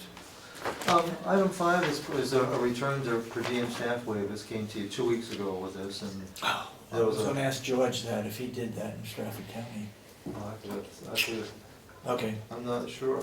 What I'm asking, because then it went for, you were gonna ask for a legal review, and then last week you were gonna look for a county by county review. What I'd like to ask now at this time, until those evaluations are done, staffing has become a very critical issue, and we have a number of people fully prepared to work, but who under present self-imposed cap cannot. To allow them, at least on an interim basis, until you're able to get a clarification. Have you got anything to add to that? I actually wanted to talk to the commissioners and if Howie would stay and Lori would stay about some language that we could use in order to provide the coverage to those people who are not eligible for health insurance at this point, who work up to the 32 hours or more. A proposal that we offer them a bronze plan, and I have the costs and everything for the bronze plan, and it is specifically only for those people who are per diems or the part-timers who work over the amount of hours, and with a 6-month look-back period. So what would happen is we would offer those people the insurance, the coverage, and this is what I wanted to talk to the commissioners about, is that we could offer them the plan at their cost for 100%. It may not be affordable, so we may be at jeopardy of having to have a fine of the $3,000 per person if it's not affordable for that person. And they have to pay 100% of the bronze plan only. That would be one way, and then we would have to make sure that we do set some monies aside in the budget for potential fines. But a majority of them, it would be affordable. There would be a few that it may not be affordable. But if we do that 6-month look-back period, and we provide this bronze plan at 100% their cost, it probably would be the best scenario for the nursing home, and to be able to allow them to work those amount of hours, over 30 hours. We're talking about people who presently have insurance from other sources, That doesn't matter. typically spouse. That doesn't matter with the Affordable Care Act. That's great if they sign off and they don't take it, but we have to offer it. That's the whole thing. And you're right, if they sign off, that's wonderful. But if at any point they decide to take it, that's what we could offer them, is this bronze plan. And I've talked with Interlocal Trust, and they have that, but our policy has to clearly state that we only offer it to those people who go over the 30 hours, who are the part-time and the per diem. But we need a guesstimate at our exposure. If you're saying that we might have a penalty of $3,000 per diem, per person, are we talking $9,000 exposure, 12, I mean, what? It could be $3,000, and there could be 5 people, so it could be 15,000. Or the alternative is that you offer this, and I don't think this is what's gonna be affordable in the budget for the nursing home, is that you offer them the insurance at the 80/20, like we do for the employees who are health benefit eligible. But that's a cost to the nursing home, and I do not think we have that in the budget at all. Yeah, but if we did the 80/20, what's the cost of the nursing home then? The 20% of the bronze plan. Go ahead, Commissioner. Well, it may not be in the budget per se, but if we can have the per diem come in, have them pay for that insurance, that ought to be cutting down on overtime for other regular employees. And also, with the amount of money we're paying for the temporary help, paying the 100% might look pretty good. Well, I would suggest, we want to provide some kind of disincentive. We don't want somebody to walk in and say that I already have insurance, but the county's offering no-cost insurance. The idea of there being some level of copay, because we don't want people to double up and cost the county money unnecessarily. Because the people that we're actually talking about are typically people who already have insurance, don't need insurance, and are willing to are willing to work per diem, knowing that they don't have guaranteed hours. But there are times when we'd be glad to employ them for more than 30 hours. And you're recommending we pay 100% of their, or they pay 100% of the insurance? Well, they need to pay something, otherwise there's an incentive for them just to take it, and which would be all cost to the county. Now, whether that should be 10% or whatever, but something, we don't want to encourage them to do something that doesn't make sense. The problem that I understand is that we don't have enough per diems. Right? Well, we don't. We don't have enough, And we so, can't make full use of the ones we have, because we've had to reduce their hours to less than 30. oh, So the per diems that we have right now, you wanna, instead of allowing them to work 30 hours, you want them 40 hours. Correct.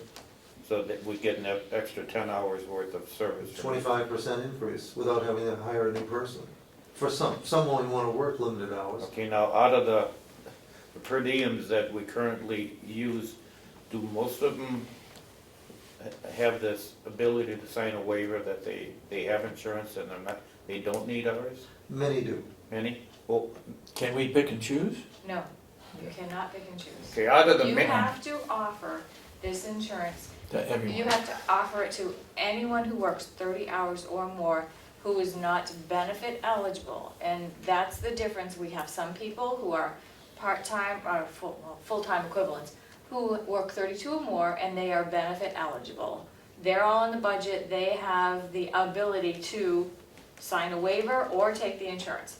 But then you have a lot of people who are 24-hour people who are not health benefit eligible. So it's not just the per diems we're talking about. We're talking about any of the employees who are not health insurance benefit eligible who need to be offered this bronze plan if this is the way we go.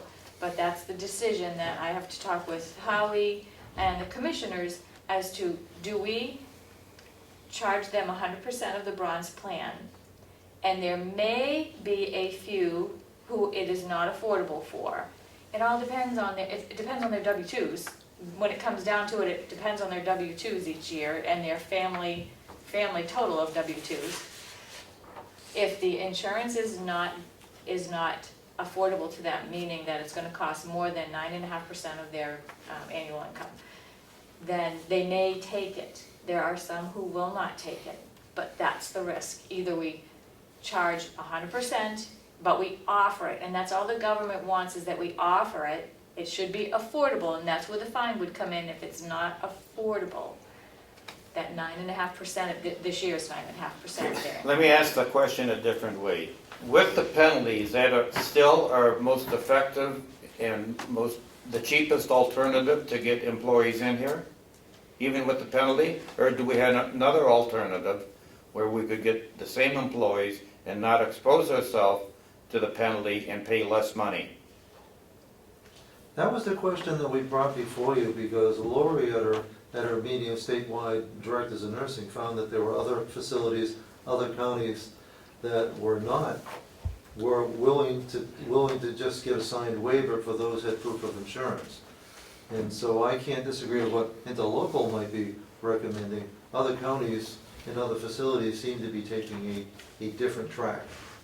Lori, do you know which counties are taking the other track with the signed waiver? And can we talk to somebody in these counties to find out what makes them comfortable with this arrangement?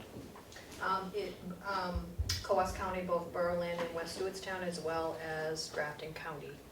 And I'm assuming because their limited resource of staffing up in the North Country is they've opted to, my understanding is they are working their per diems over the 29 hours with a waiver, but they are also communicating that they don't feel they'll be fined. So I brought this back to Howie and said, you know, we've been limiting from April 1st, at times critically staffed, especially with nurses. We're using overtime, we're using our agency. So why are we restricting if other counties aren't? I don't know enough about the whole thing, so I'm not sure I would be the best person to call other HR and speak to this whole insurance benefit. But I think that was the plan, is that we were gonna find out why do other counties think that they can, with a waiver, are not gonna be fined, but we think we are. And when you're saying you're not comfortable with the waiver, is that right? The waiver will work if people have insurance, but we have to offer it to all of those people. So the waiver works great. If they have insurance and they sign a waiver, that's wonderful, but we have to offer, under the Affordable Care Act, we have to offer the insurance coverage. That's what the Affordable Care Act says. And if the people can't afford it, then then we're- we may be subject to a fine if they A fine. can't afford what we offer. and you're saying that fine is $3,000 per employee? Correct. What at the affiliates meeting of HR last Friday, did they give you any insight for why some counties are apparently willing to do it one way as opposed to the way you're recommending? It's all a decision made at those specific counties. So we did talk about it, COAS wasn't there, but we did talk about it, and I actually have the policy that Sullivan County made.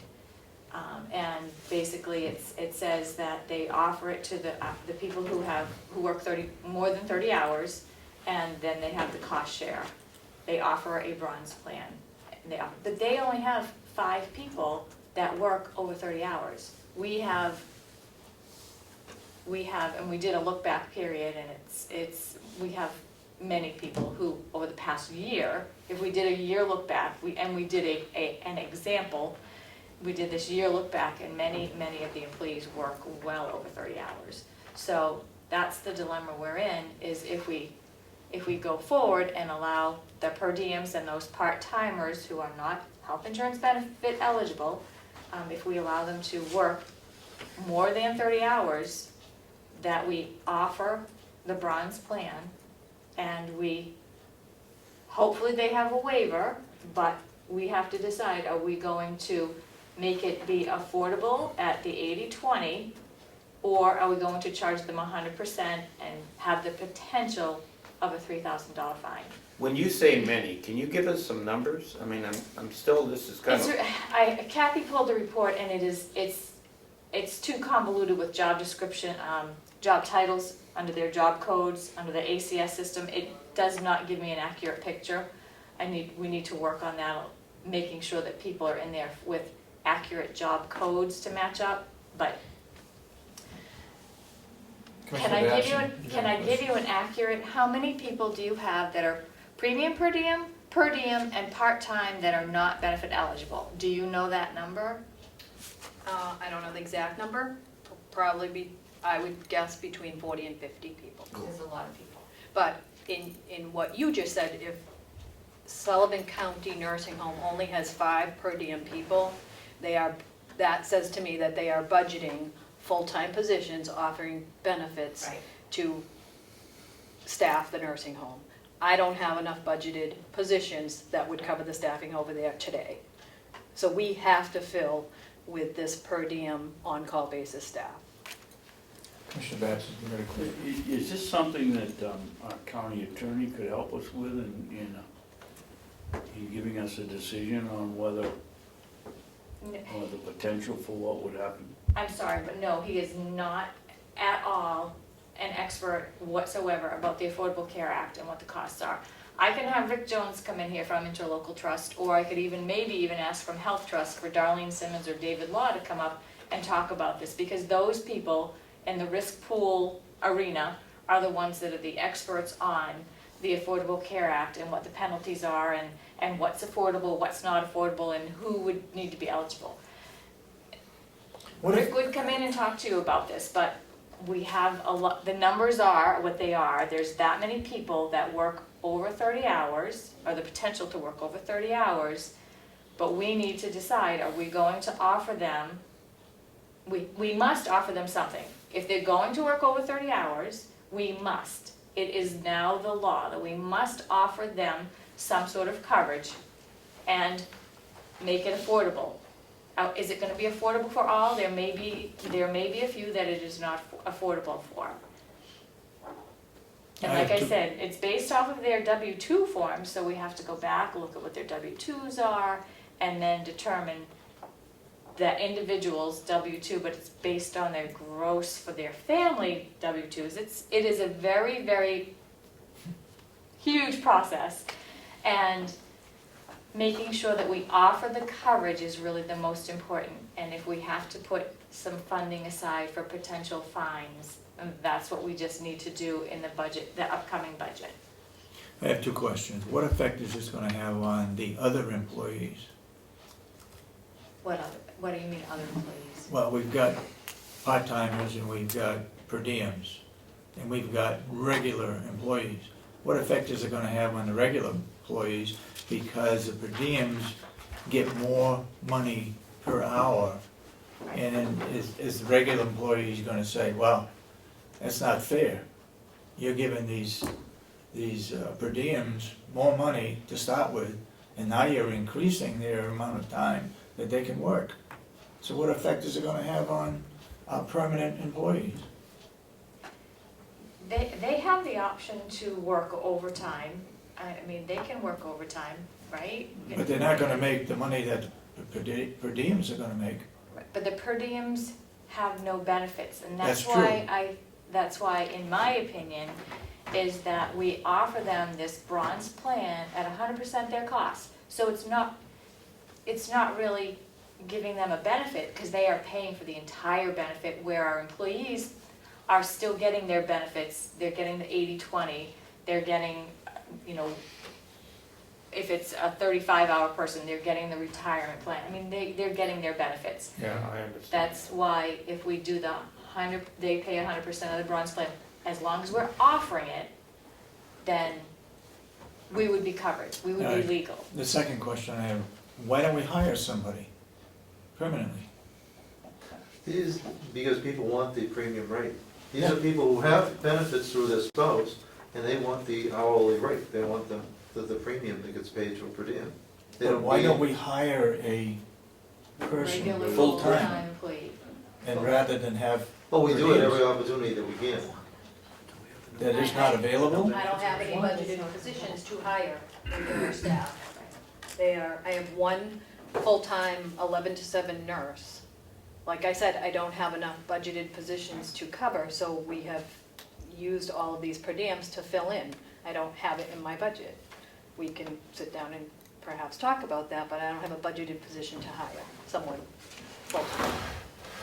And that is, from what I recall, before I even got here, that's what the delegation directed the nursing home to fill per diem positions and part-time positions and not hire anymore. So when they did the budget, they weren't able to budget in those full-time positions that were benefited full-time positions. I believe the direction was to the nursing home, and Howie, correct me if I'm wrong, but that's what I heard from you and Becky from prior years, that you were told not to hire the full-time positions, that they weren't in the budget because of the personnel costs that go along with a full-time employee. That's clearly their bias, but that decision is, you know, expressly reserved for the commissioners. So we haven't taken any hiring direction from the delegation. The delegation is very, very sensitive to benefit costs and of course emphasize that. So if we don't allow the current group of per diems to work more than 30 hours a week, are there additional per diems that we can hire to fill the gap, or are we gonna have to, what do we do? Gonna have to go to agencies, or where, can we hire more per diems and keep the current group at 30 hours a week? That's what we've Yeah, been that's what we're trying to do. And But they're not will it be available. successful? I mean, are they out there? We've had a nurse advertisement in for about 6 to 8 weeks. We've had 2 nurses come through, one RN who had a previous back injury that we're working with right now to see if it's a viable option, and the other LPN denied the position due to cost, rate of pay. Rate of pay. So for 6 weeks, we've got, well, down to one possible. One possible.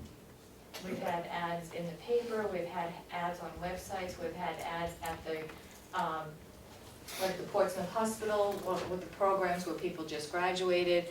We've had, we've tried every avenue for trying to hire staff.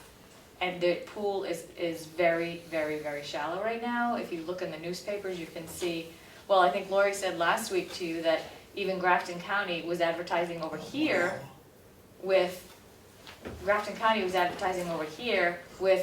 bonus, a sign-on bonus. And so they were advertising in Carroll County for people at the Grafton County nursing home. That's how limited the pool is out there for LNAs and nurses.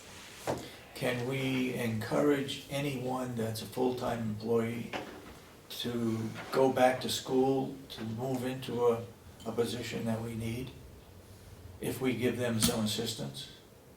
That'll be a different case, Dave, because that'll be good 2 or 3 years down the road, but it's not gonna pay dividends tomorrow. No, but, well, that's true, but Yeah. shouldn't we be looking at that too? Yes. And I believe that there have been times you've encouraged that with a few that are very potential employees for moving on. And it's in the, contractually, there's a part in the contract too about schooling, so the opportunity's there, and I think Lori kind of encourages that. And Do I they all know encourage that it's that. available? My understanding is there are no resources to encourage that at this point, is what I've been told. What we have done, not having the resources in-house, is to encourage people to apply for long-term care foundation grants, which are both generous and readily available. And I know we've had at least, in this last round, at least one, if not two staff members put in for scholarship grants. I thought we had some money in there to send people to school to help with their costs. No, there's absolutely nothing that's budgeted. Nothing. Nothing. There's no line item. And we've got, We used to have it, I'm almost sure. Not these past 4 years. A lot of things have changed the last 4 years, I know. if we don't allow the per diems to work more than 30 hours, Lori, what's your other, do you have any other options? Overtime of our regular staff and agency. And, Are they willing to do that, overtime? They have been, but it's summer. We've approved 50 to 60 vacations, okay, so we just don't have the staff. and how about agency nurses? What's the premium we're paying for agency nurses? 80-some It dollars? varies. If they're an 35, LPN, $80 an hour. Yeah. we're not that's last resort. We're not using agency. They're not familiar with our residents, the facility, so that, that's last resort. I mean, we've got residents there we're responsible for that we have to provide care for. I don't know if we have much option other than to allow the per diems to work more hours. What else can we do? I mean, obviously, the job market, I mean, we're advertising it. If you advertise for 6 weeks and you get one possible, that to me is a dead market. I mean, that's just, there's nothing out there. Well, if you look in the paper, there's a lot of others that are advertising too for those. All the nursing those homes in the people. area, yeah, all the long-term care, nursing Not homes, just us. hospitals. A lot of them are going to the hospitals because they're able to get the higher pay, And better benefits. yeah, so. Well, The penalty that we'd have to pay if we did would happen next calendar year, or when would that happen? Yes, in 2016, in 2016, we'll do a look back, and we'll do a 6-month look back to May 1st. And then that will determine those people who worked over the amount of hours allowed. Yeah. Isn't this a budget problem? Shouldn't we perhaps talk to the subcommittee and tell them, look, this is a situation, we have the potential for being fined next year. We'd like to go this way, but we need your assurance that you'll put in some kind of funding for penalty if we should get it next year. I don't see how we can be penalized if we've advertised for 6 weeks, we've gotten one response and nobody else is being any luckier. I mean, how much do you have to do? But if we get the delegation to commit to some kind of a penalty pot, in case we do get nabbed, it looks to me like that's the way to go. It is, Dave, but I don't think the delegation is ready to commit to a line item in next year's budget. I mean, Well, if they don't, that at least eliminates that one option we have. that's true. yeah. I mean, I agree with you, I don't think they do it either, but at least that knocks that possibility out of the solution. Well, isn't, well, if they're not available, we can't put money in the budget to hire somebody if there's no one out there to hire. Yeah, And we've got per diems now that are willing to work. and that's more beneficial to us to hire put the per diems up to 40 hours a week as opposed to agency nurses, so. Oh, yeah, I think our only option is to allow the per diems to work more. yeah. We've got to provide care for our residents over there, we don't have any option. And it isn't as if we've not tried to. Yeah, find I mean, we're doing the best we can to provide that service at the least cost to the taxpayers, and I don't see any alternative. I don't either. Okay. So, Is that a motion? do we need a motion to allow that to happen? But if you're going to allow that to happen, make sure you need to make a motion also as to what we're going to offer them. And the offer would be the bronze plan that they pay 100% of. Yeah, either Yes. 100%, or if you wanted to do the 80-20, if it No, was in the budget. No, I'm saying the 100%. 100%. And that's why the subcommittee and the budget next year needs to know that we have to have a line item for those potential fines. I know Yes. they're not gonna like that potential word, but there is the potential. Yeah. And by then, we'll have a better idea, once we have people be offered the plan, and if they sign a waiver that they don't want it because they have coverage, that's great, but if they take the plan, they pay the full price, they pay 100%. But if it's not affordable to them, we'll have a better idea if it would fall under affordable, with hopes that there's only a very few that it might not be affordable for, that we would potentially be fined for. So, I know that's all very confusing, but, No, I know the risk for them. okay. So, Okay, do I hear So a can I motion? just clarify one thing? So Yes. if they are offered this benefit, per diems are offered this benefit and sign a waiver Mhm. that they do not want the option, then they could work up to 40 hours. and they or- all can work up to 40 hours, whether I mean, if that's the motion they're gonna make, they can all work up to 40, 40 plus hours, whatever you need them for. It's just the fact that we have to offer this insurance to those people who work more than 30. So we'll do that look back period. Anyone who worked over 30 hours, 30 or more, we offer them the insurance at 100% their cost. They take it or they don't take it. Exactly. So regardless, we can work, that's my question Yes. is, so we Yes. can work them. You can work, Yes. we will have to offer all of those people the 100% of the bronze plan. And no one else is eligible for this bronze plan, only those people who fall in that category of non-benefited, non-health benefited people. So, and that's the requirement from interlocal trust, that, we can't be switching people who are benefited people to this plan. That cannot happen. This is specifically, because this covers what is mandatory by the government under the Affordable Care Act, what is covered in the plan. This meets those minimal requirements. So this is only for those people. And just to make that clear also, that's, it would be offered to anyone who works 30 or more hours who is not benefit eligible. But per diems normally don't get any benefit. Correct. So per diem part-timers who are only 24-hour part-timers, they are only eligible for dental insurance. Part-timers who are hired, so it covers all those people that are not health insurance benefit eligible. So those part-time people would be offered this as well? The bronze plan. Okay, because as we talked, we have not restricted part-time people because I thought the communication was it was just that per diem people. So we've not been restricting our 24-hour part-time people below that 30 hours. That's why the list is pretty long, and it's not just the handful of per diems that we have. It's all of those people who become variable full-time FTEs. And that's how the government is basing everything on now, is when you run your reports, that those people who work 30 or more are the ones that you need to look at. And if they're not health insurance benefit eligible, they need to be offered.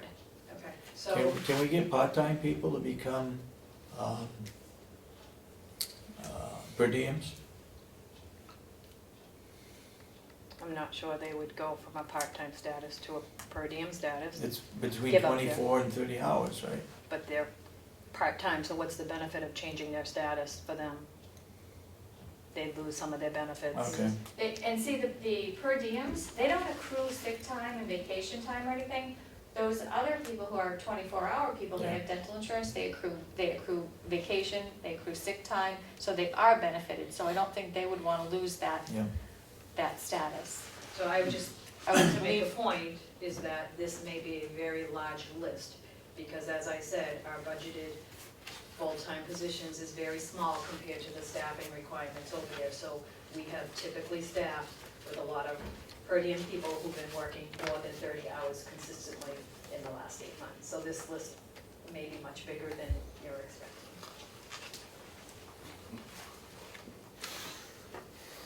The part-time to per diem, they would be making more money. That would be an incentive, wouldn't it? But lose They the would, benefits. but if they had a spouse who had the benefits, maybe they're not even aware of that. Benefits are also days off, vacation. Is there gonna be a problem with other employees? Is my second question. If we do this for per diems? Per diems are, in addition to not having most of the benefits, I've guaranteed a permanent position. Because in the event that we find somebody who wants that time, that we can just cut their hours. Right now, we need to add hours, but we're also in a position of, if things change, of cutting their hours. What would prevent people that are permanently employed to go to per diem? Well, because then if things change, they could find themselves without a job or without as many regularly scheduled.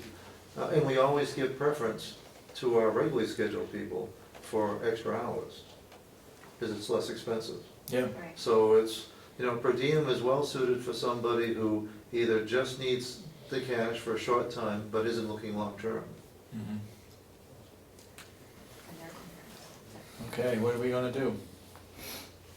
I thought Denny was gonna make a motion, I think he started to. Do you start to make a motion? Yeah. How do we want to word that? We're gonna allow the per diems to work more than 30 hours per week to fill the staffing requirements at the nursing home. Plus, we're going to offer them. And we offer them the bronze plan, they pay 100% of it. 100% of Yeah. their payment. That's a motion? Yep. Do I hear a Second. Second? Any further discussion? All those in support of the motion say aye. All right. Aye. So voted. Thank you, Commissioners. Item 7, community service. Last week, we talked about going to the courts.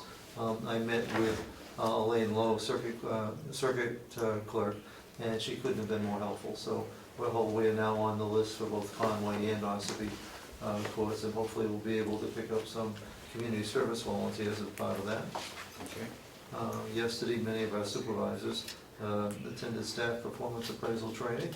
And the last item of the last 2 pages attached is a confidential matter for your review.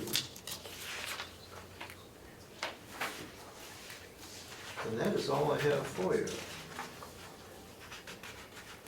today.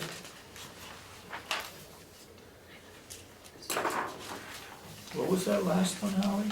Last one is confidential matter, which is the last 2 pages of the packet.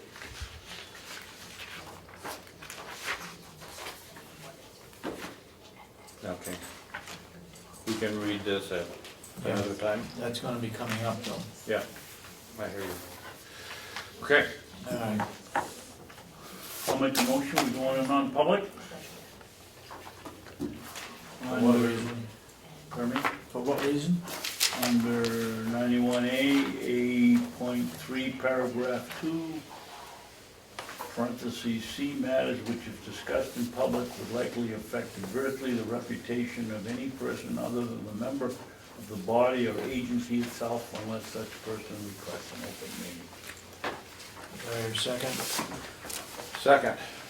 All those in support? Can we have a discussion just for a Okay, second? go ahead. One of the things that I noticed here last week in the minutes, and this is what I should have noted, I don't think we need to write in every time we go into non-public. If we put in 91A, paragraph 3, 3C, I don't think Melissa needs to print out matters which discussed if we've been doing it on every single, it doesn't change, it's on everybody's sheet, why do we need to spend her time, the money on the paper, and everything else to just write out what we already know? Why not just put down the reason, 91A, 83, paragraph 2C? Okay. And I think it's unnecessary to Any type it further, out every time we any do it. further discussion? Nope. Commissioner Miller, Yes. Commissioner Sorensen, Yes. Commissioner Babson. Yes. So voted. All right, we're in non-public.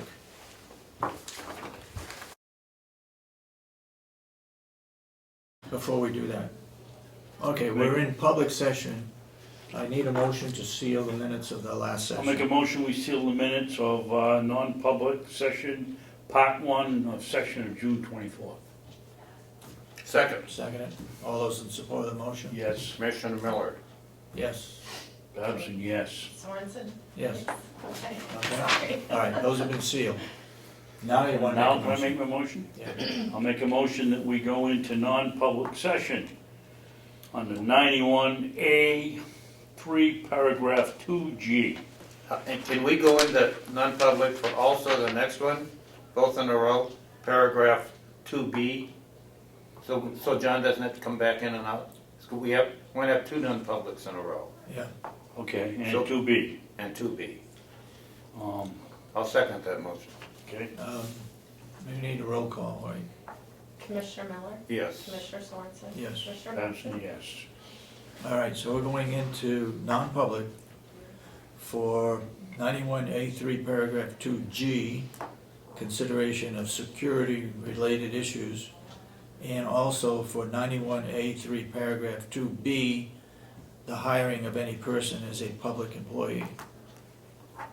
We'll take the first one first, and so we are now in non-public.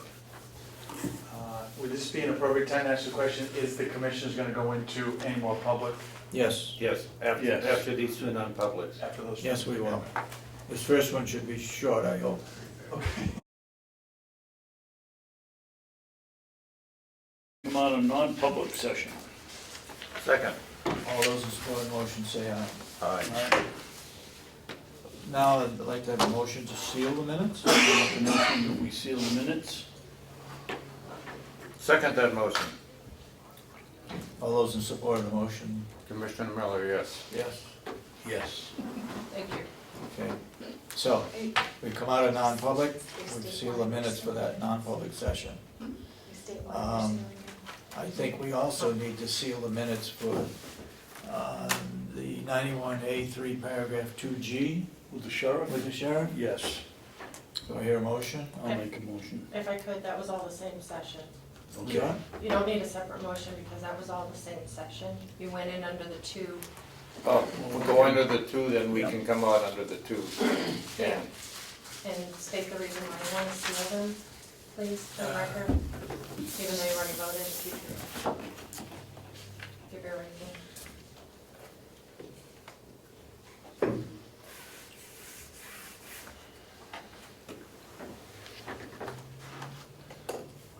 Well, it doesn't affect the in one case, it affects the reputation of a person other than a member of the board. In the sheriff's case,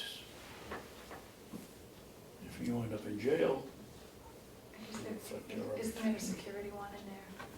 Is there one under security? it's crazy, there's nothing in there that fits it. I don't Why not? render a proposed action ineffective, No, pertains to preparation or carrying out actions regarding terrorism. it could be if somebody wanted to blow up. It's not reputation, so it's gotta be that third one? Yeah, it has to be. All right, I mean, that's So a we huge seal- stretch, but it's the only one. It's a real reach, but, It's the only one. yeah. so that pertains to the 91A3, paragraph 2G, pertains to preparation or carrying out actions regarding terrorism. Man, Okay, thank you. We need a vote on each one of those? I was just asking you to add that, you already voted to seal them. Okay, Just okay. wanted for the record, Okay. thank you. All right. All right, Work session? what's that? Work session. No, we need to approve some Oh. non-public sessions. June 17th, non-public session 1 of 1.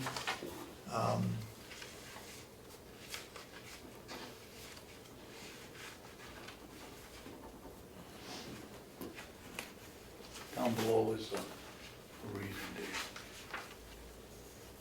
What reason is?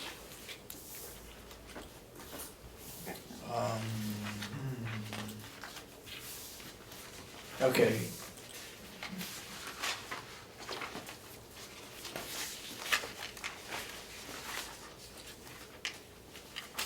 Well, we voted to seal these minutes. But I don't see it. Right there. Usually if you vote to. Okay. Sorry. If you vote to seal them, that vote is recorded in the public minutes, not usually on the non-public ones. So, if that's what you're looking. Have you got this in there as a template? Yeah. So you're not typing out Mhm. underneath, you're just highlighting the section that it's under? Right, Okay, that's really what I guess I was thinking on. thank you for that, I just, yeah, that's why I left out Commissioner Miller's vote, because I copied and pasted. Oh. We gotta, Okay. I'm gonna approve these minutes for I'll non-public make a session. motion to approve the minutes, non-public minutes of June 17th, and that they remain sealed. And it should say at the very top on the left-hand side, part 1 or part 2. Part 1, Thank you. One. Okay, 1 of 1. okay. All those, you second it? Second. All those in support of the motion say aye. Aye. Aye. Okay, so that's taken care of, signed. We have another one here on June 17th, which must be. Part 3. No, that's the one that Lynette took the minutes Yeah. for, it's, I don't know, it's part 3 or. It is part 3, you went into non-public under 3 different subsections, and then I was You there did for the two, first 2, you and did then I two. left, so that's part 3. Yep, okay. So if somebody could mark on their part 3, that would be great. And these were sealed because of adversely affecting the reputation of any person other than a member of this board. Roll call was taken. So do I hear a motion to approve? I'll make a motion, we approve the non-public minutes of June 17th, part 3. Melissa, shouldn't this say 1 of 3, Um, even though you only took, It's session 1 of 1, part 1. Oh, you wanted to say part 1 of 3? shouldn't it say part 1 of 3? If you could just Yeah, I'll change it, handwrite but that that, on there. Yeah. right, because we have 3 sessions. Yeah, and then Yeah. the 2 could say 2 of 3. Yeah, Okay. Help you keep track. yeah. All right. And my motion is to approve these minutes of the 17th and keep them sealed. Now, And What keep was them the second? sealed under, yeah, where's the second, What what's was the the second second one? one? this one here, the one we just did. I passed them out earlier. Well, there's 2 of them. I've got 1 of 3, you've got 2 of 3, where's 3 of 3? I've got 3 of 3 here. Okay, where's 2 of 3?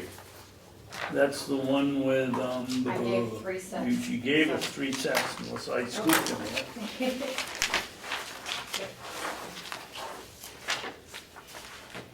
Did you scoop them? Sean? No, I did.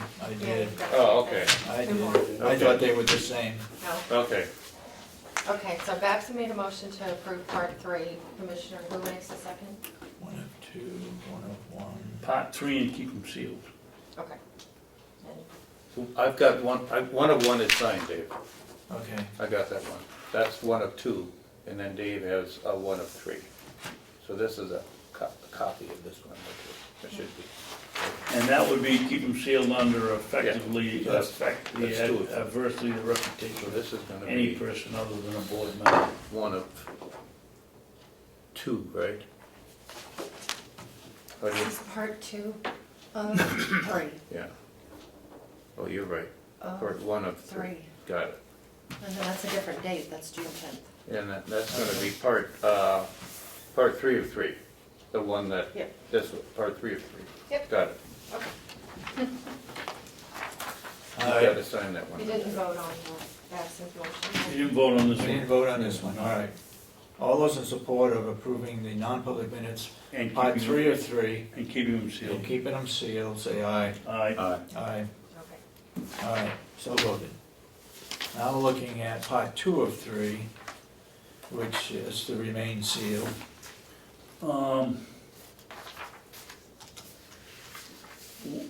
Why does it have to be sealed if that's public knowledge? I thought that we were gonna keep it sealed while we discussed it with them, and after we got it signed, we'd make it public.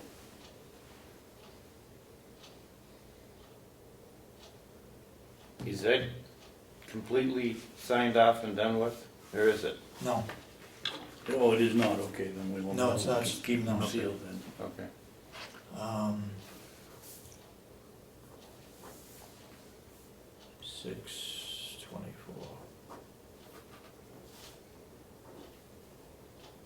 You make that motion?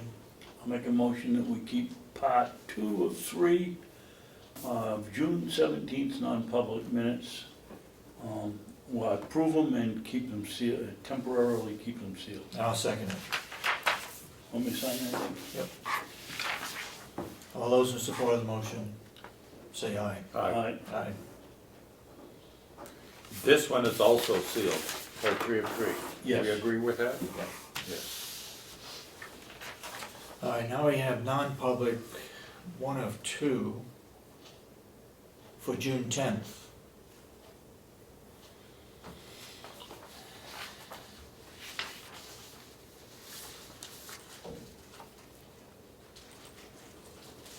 I'll make a motion that we approve the minutes of June 10th and we unseal them.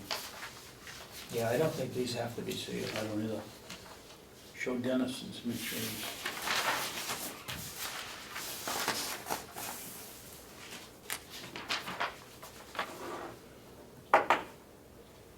Yeah, this does not have to be sealed. What are you signing there, Dave? Hmm? What are you signing there? Minutes. From last week.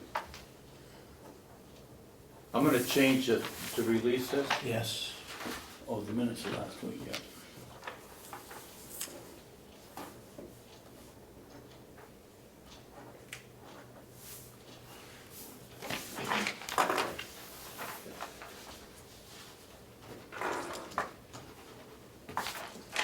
So you made the motion to approve June 10th non-public session And unseal them. and that they be unsealed. Did I second it?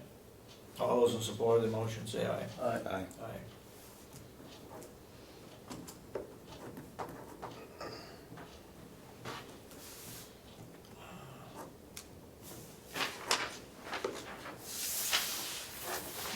Okay. I gotta sign that too. Oh, you already- you did? Mr. Babson did not sign Oh, it. geez, I didn't. I guess when you're on the top of the list, Swanson, you never look down, huh? No. Okay.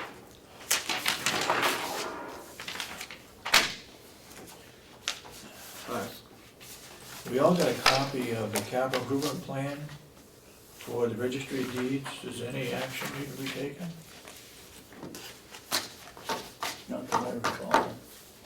Well, this comes out of surcharge, right?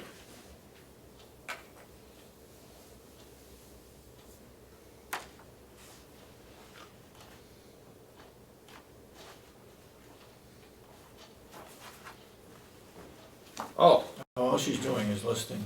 oh, you know what? This is, she's the first to respond to that capital, this is a response to that capital Yeah. improvement Okay. that we asked for. All right, so no action needs to be No, taken. she's the first one. Other than that, we have received it. Yeah. Okay. All right, under work session, I got a couple of things. well, I got a couple. I got a couple. Why don't we do the easy one first? Here is just the release to RMI for Willie. Okay. The other thing I have here is the 2 sheets, the first 2 sheets for transfers. You guys please look them over, and I guess we should sign them before we send them up to Representative Umberger. Sorry to interrupt, could I just have clarification what you're signing? It's the release to bulk deliver fertilizer. Oh, okay. So this, That's the first one, and what it is I put down here, what category has gone over, yeah, what our recommendation is, yeah, what the delegation's solution is, and then a place to sign it. okay. This one here is the first, number one was for overage in the legal line. And we suggested you take it out of the compensation study and the regional appropriations. They did not do that. They decided to take it out of Winnett's part-time salary. And that's listed in? Yep. Part-time I've signed it. salary, okay. And I think we gotta get them to sign it with the date on it, so the second one is a new one. That reduction from, of when that's employee, I hope the delegation will reconsider this. We just found out last week that we're getting a $35,000 refund on health insurance from, you know, it's unexpected, but it would allow us, and at this time of the year, they only be, because Lynette wanted 15,000, it only cost us about 7. So I would like to propose to the delegation that we use part of that refund to hire that part-time person for her for the remainder of the year. Maybe we see if they reconsider that, because I know when we did that, we didn't have a source of funds. Now we've got some funds to cover it, so. If you make that a motion, I'll second it. I'll make that a motion that we use part of the funds from the refund, reimbursement to hire one that's person part-time for the remainder of the year. I'll second it.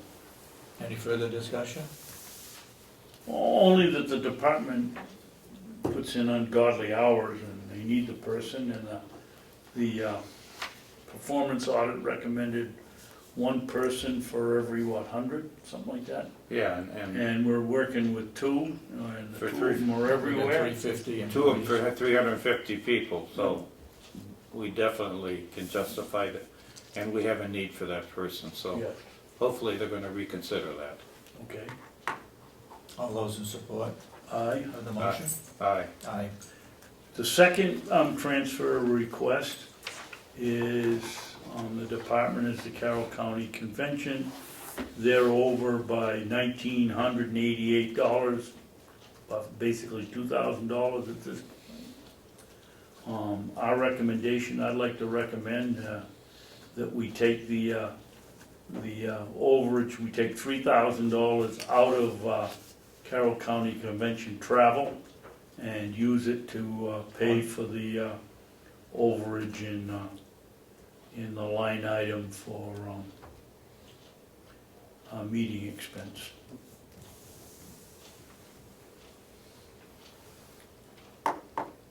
That's the $3,000 that Yep. Mr. Bulio charges to come over and talk to the delegation. Which we didn't. We didn't ask him to come, we weren't consulted, it ought to go to the convention. Wherever it was spent. That's a motion. I'll second it. I'll second it. Did, All those in support of the motion say aye. aye. Aye. Did you wanna sign this, Dave? Here's a blank form, if you guys got any suggestions, I just threw this together and I think you did a nice job on And, that. Cheryl has been very helpful, she's made about 19 different copies and changes, but I think it has what we want on it now. Yeah, If I may, yes. you asked me to contact other counties to get what they use to transfer Yes. Yeah? funds. So I have these here. And also, if I can just quickly, before we go further, and I'm sorry to kind of back up a little bit, just let you know that we did get that money returned from, or we will be getting that money returned from interlocal trust, because the financial reports accumulated $525,000 to the members of the trust, so therefore they determined a pro rata share to contribute back to the counties. So as you had mentioned just a moment ago, that Carroll County will be receiving $35,484.66 back from interlocal trust that we have asked for a one-time payment. Okay? Okay. And then these are, Copies?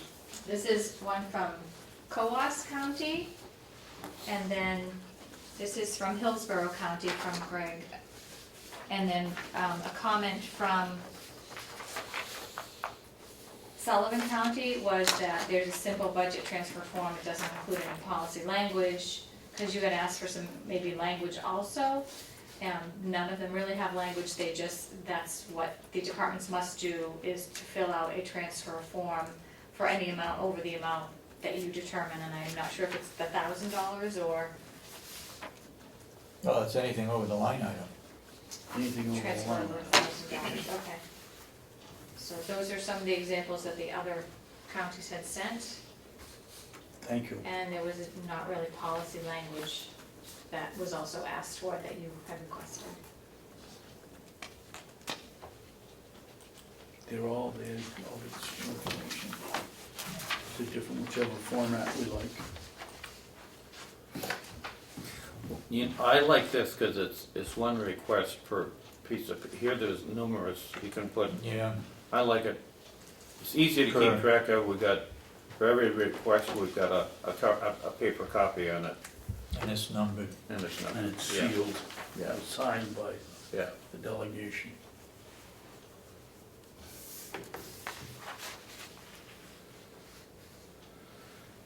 This is very similar to what you have, Dave, Yeah. Hillsborough. Except they have a place to put a lot more money. Yeah. Yeah. Yeah. All right, you got anything else? Nope, you're on next. All right. Do we want to make a motion today that the enterprise fund be eliminated? Of the nursing home? This is a recommendation from George. If I had my brothers, I'd have asked Denny to talk to Al and Howie and see if all the information we got was dead accurate, and then next week we do it. And both are accountants, isn't both those? To Al? Al. Hagan and Hagan. Howie. And what George is saying is absolutely right. If you're running, for instance, a business, and an enterprise fund becomes a business, then you, in effect, have to have a balance sheet, income statement and a balance sheet. And if you're running most businesses make a profit, but these places run at a loss, so the balance sheet, first year is gonna start with, if you replenish it with taxes, let's say a $1.4 million loss. Well, the next year is gonna be $2.8 million. The loss keeps building. There's never any income to offset it. So when you go in and set taxes, they want audited financial statements. So what you're gonna show them is that you've had a $28 million loss.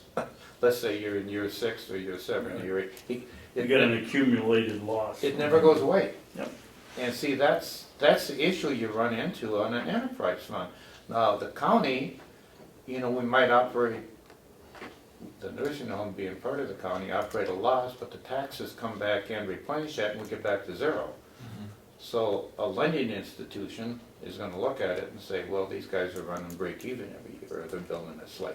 So we look at a much better risk than a bonding company or a, Moody's or one of these rating companies come in and say, well, you've been running the nursing home now for 10 years and you guys lost $28 million. Why should I give you any money? And that's exactly what George is saying. And if it's an enterprise fund, there's no way to ever get rid of that loss, because you're never gonna break even. So, with people that don't understand how a county government runs, and somebody down there in Wall Street or Moody's is looking at it, they're saying, oh, wait a minute, these guys want $28 million to run the county, and they're $28 million in the hole, why should we give them any money? So who do you wanna check with? He just, Well, but he wanted if me. he's confident. Yeah. The other yeah. thing is it gonna be an additional cost with our accountant to do it this year? I mean, is Bulio gonna come and say, well, I'm gonna have to put in X amount of hours to convert it over to a new accounting system? No, If it isn't, we don't have the money to pay for it. I'd say we take a vote on which way we're gonna go, and when we start doing the budgets next fall, That's the time. to that's do the it. time we say, okay, from this point on, we're gonna budget it as part of as a county Yeah, department, and yeah, it's that no makes longer sense. gonna be we can make the decision now, but the actual Yeah. change takes place when we start doing the budget next fall. Okay, but we're still gonna be doing a separate budget. Well, it'll be a separate budget, it's just It's not gonna just be an an accounting enterprise thing. fund. Yeah, exactly. All right, do I hear a motion? I Why make the don't we let motion, our fiscal manager over here make the motion, and I'll second it. I make the motion that we no longer consider the Mountain View Nursing Home to be an enterprise fund, and it becomes a department within the county budget. As of January 1st, 2016. Exactly.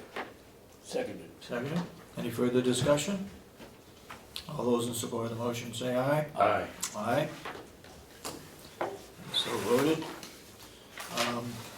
We've talked about, we're gonna have to have a supplemental budget, I think. I think we agree to that?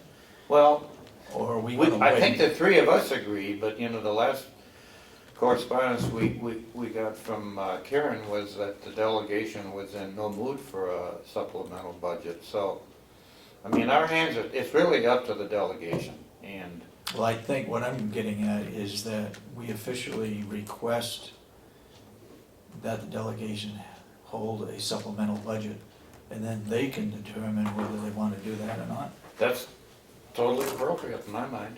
Yep. Do we want to do that now, or do we want to wait till a little bit later, when we have more information back from our accountant? Well, the only reason I can see doing it now is because, The 200,000? no, it sort of forces the delegation's hand. They're either gonna say, yes, we will, or no, we won't. Yeah. And if they won't, then I'd be surprised if DRA didn't come along and say, okay, boys, you're gonna raise your taxes $3 million. Well, $2 million. to get back to the 200,000, Dave, the way it's set up right now, We got no way to pay it. we cannot pay it. The delegation has to change our budget, and we can't pay a penalty because we don't have a line item for a state penalty.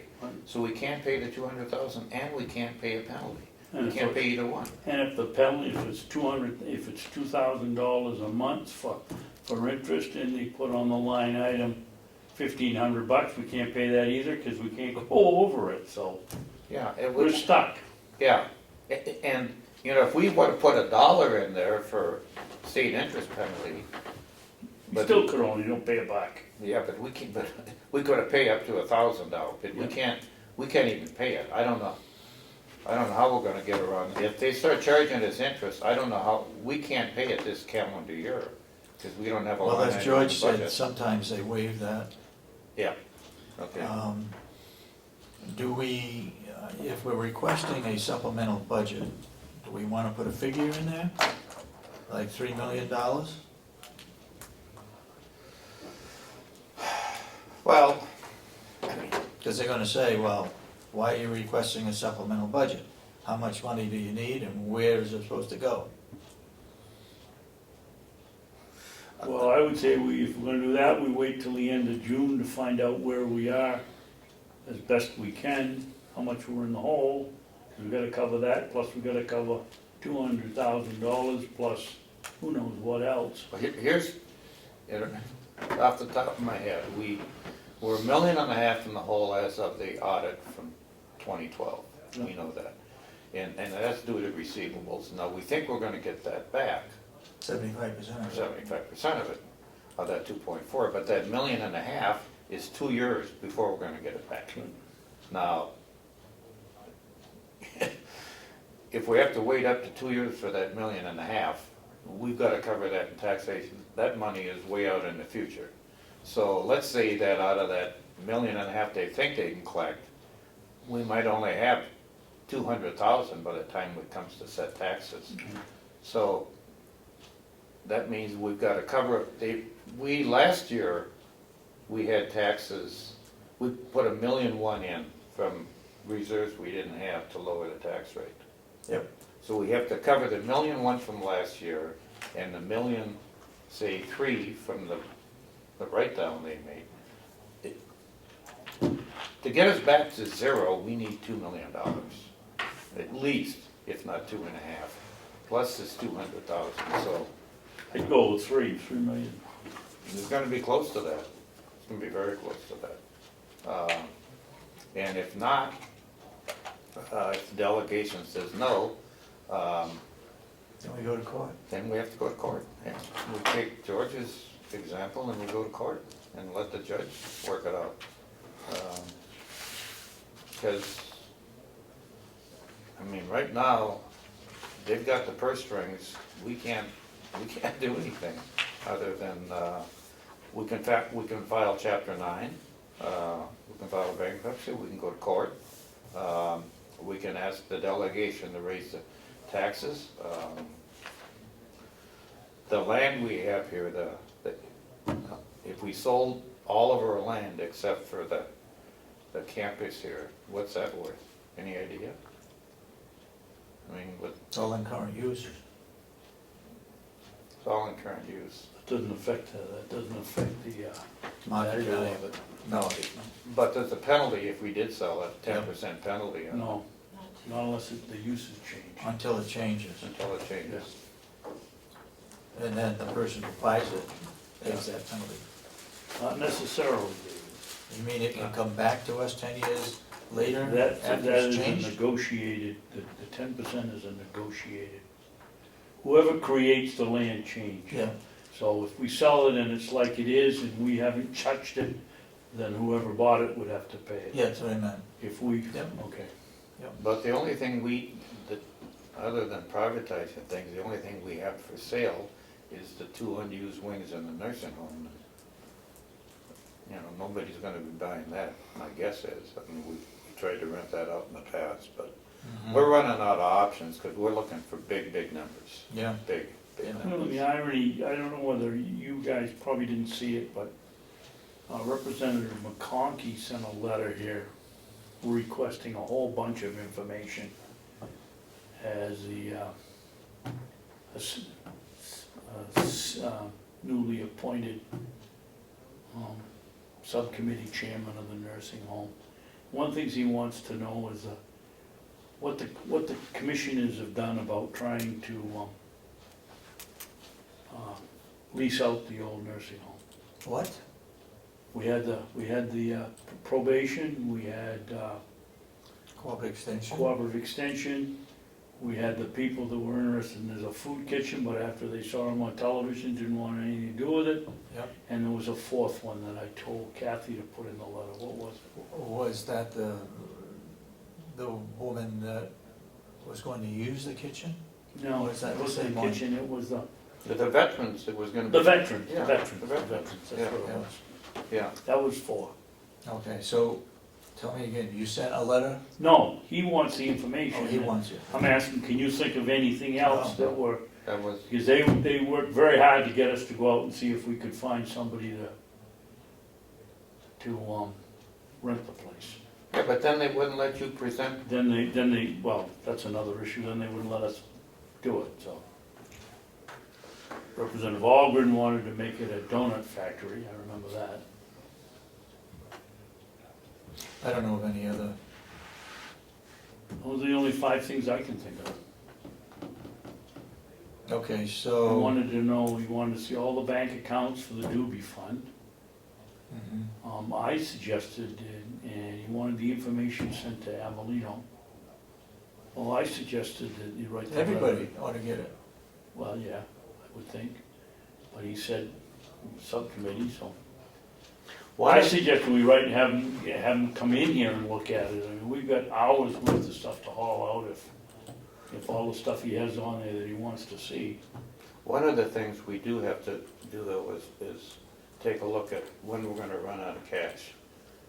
Because we are gonna run out of money this fall, and, Yeah, did you take into consideration what we had to pay out of the TAN's money this year on last year's that was, expenses? that was paid six- 500,000 that was 600,000 that we Yeah. used Okay, for this year, for last year's money. Yep. So we are gonna run out of cash, we definitely are, and, and the revenue is not going to pick that up. revenue's not gonna pick it up, so when we start running out of cash, again, And it will probably run out of cash before we get our payments from the towns. we will, we definitely will, we definitely will. So what do we do? I don't know yet, Dave. The delegation, my understanding was they were gonna be meeting in August. So they vote for a supplementary budget, that's all well and good, Dave, but we can't collect any money, any increased money until December 17th. We'll be out of money by then. Oh, yeah, I see what you're saying.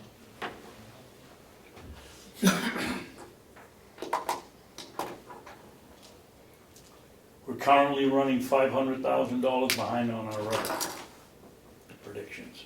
Yeah, So that even makes it worse. yeah.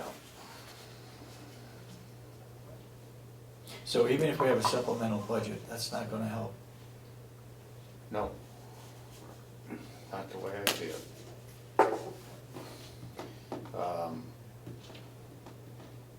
No, It's not gonna help for this year, paying our expenses. and we still won't have a treasurer,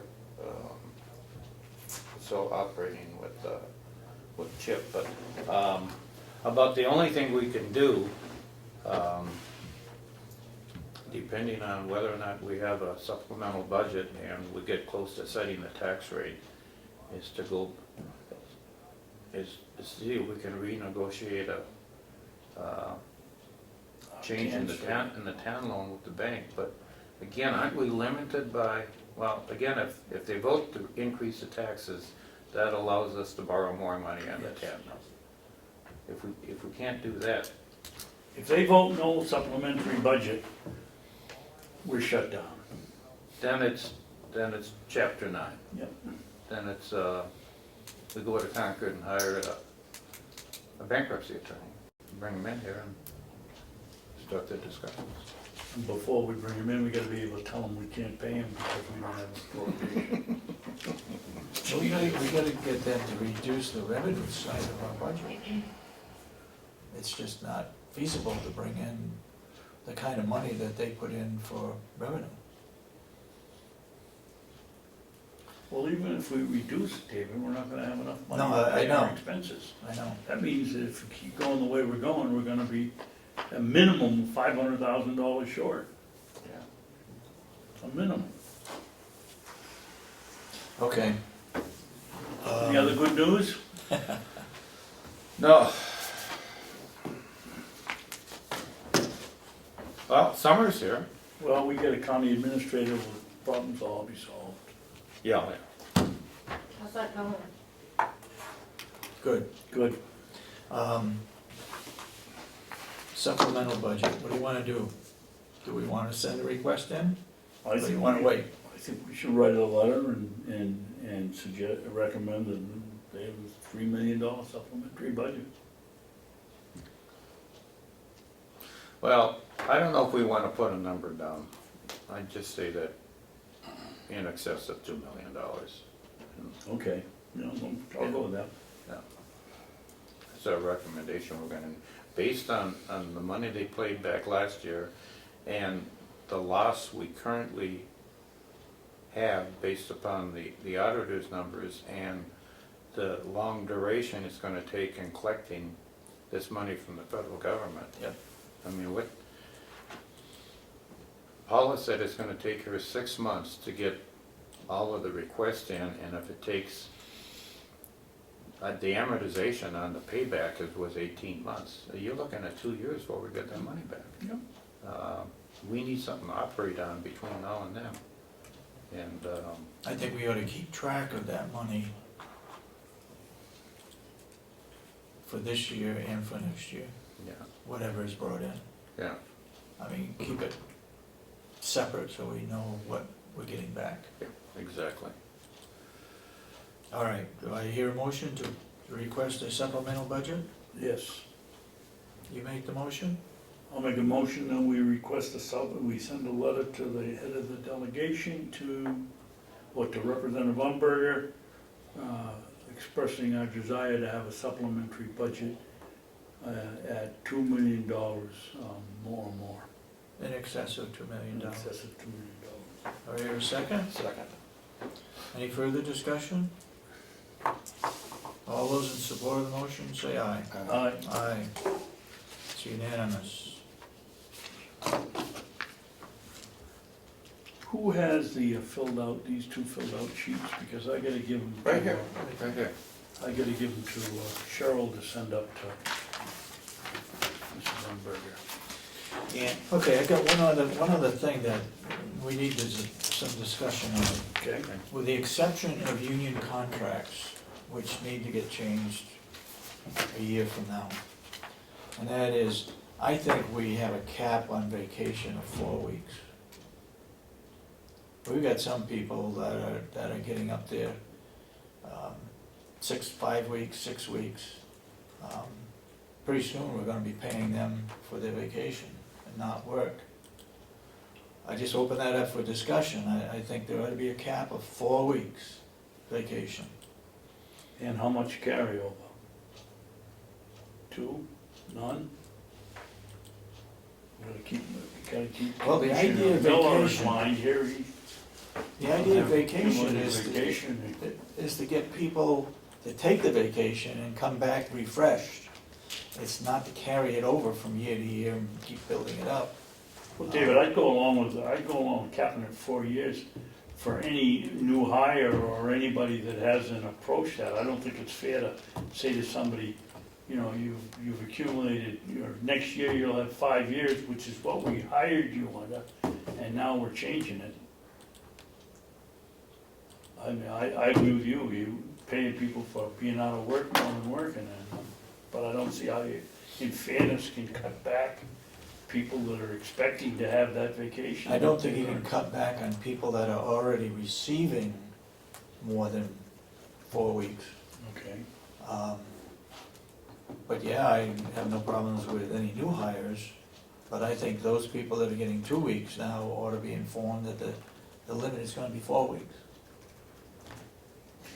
Are we talking all employers or just non-union? What's the union contract called for? I would have to go back and look at that. What do you mean? That's why I say, in the union contract, they have set so many weeks vacation. I have to go back and look at that. It would have to be fair to everybody. If we can get the union contracts to change, then everybody falls under it. You get the vacations on the union contract on the webpage? All right, I just brought that up for discussion, for thinking about it. I just think 4 weeks is plenty. Well, you know, just personally, we had up to like 6 weeks vacation after I'd been at this company for 20 years. Well, I could never take it. I couldn't be gone that long. Yeah. And that, if you take a look at some of our department managers, we can't function with them being out for 6 weeks. I mean, Yeah. I understand, but there's gotta be a limit when they have the responsibility for running the department. I know they want time off, but 3 to 4 weeks to me should be the maximum amount of vacation that anybody should ever take when they're have responsibilities at wherever they work. To me, that's, now, you know, in Europe, they just plain shut the companies down. So if you shut down for 3 weeks or 4 weeks, but we have to hire replacements, because we run continually, so I totally agree, 4 weeks should be the absolute Should be maximum. max. And maybe we have we should take a vote. We don't have to do it today, but we should change the policy from this point forward that the maximum any new hire is gonna receive in this county is 4 weeks. And maybe we should try to build that into the union contracts when we're renegotiating this The decision. situation we are with potential new employees, I think employees, I think today might be a good day to make that recommendation. Yeah. So the one, I mean, I'm go ahead totally, and make it that, I'll second I'm that. totally in favor of it. I am too. I think we should change the policy for all non-union employees in Carroll County that the maximum vacation accrual that they can build up to and that we allow on an annual basis is 4 weeks. That's a motion. That's the You most. second it? That's 4 weeks, that's not, That's 20 work 20. days. that's, 20 yeah, days. 20 Yeah. work days, 4 calendar weeks. yes. No, 20 work days. 4 calendar weeks is 7 days. Yeah. So I want, That's, yeah, okay, yeah. I want to say Yeah. 20 work days Okay. is maximum. All right.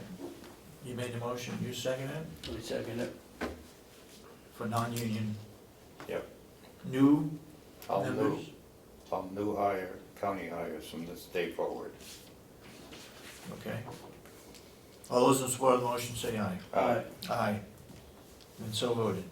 You got a couple of things you wanna bring up? No, I just did. You did. I wanted to talk about the possibility of revisiting the hire for Mhm. HR, and we Okay. discussed that. Okay. Anything else we need to talk about today? I have a note that I won't be at that meeting. Due to an July 8th, okay. 2 weeks. Why don't we, if that's the case, why don't we just plan on you not being here? Okay. Okay? We'll plan on somebody else taking the minutes. I just wanna give Okay. you enough notice, 2 weeks. If it changes, I'll let you know as soon as I know, but I don't see it changing. Okay. I hope We'll it just doesn't. plan on having somebody else take it. Hopefully it doesn't. And I Okay. just wanted to pass that to Commissioner Miller, it's just some minute questions that I had as the clerk, if you could, and, I wanted to know if the scope of work that you signed with DRA is gonna be uploaded to the website. We talked about it a few weeks in a row and said it would be, but it's not there, so.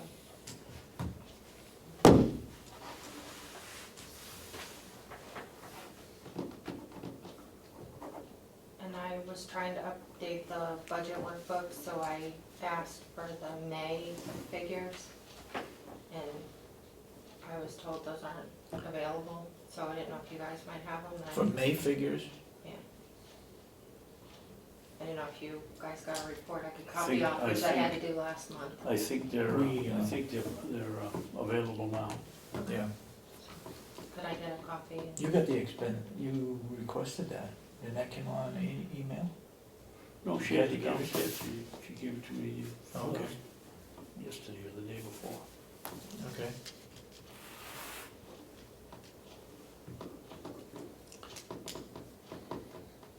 I don't know of any other thing that needs to be brought up at this time.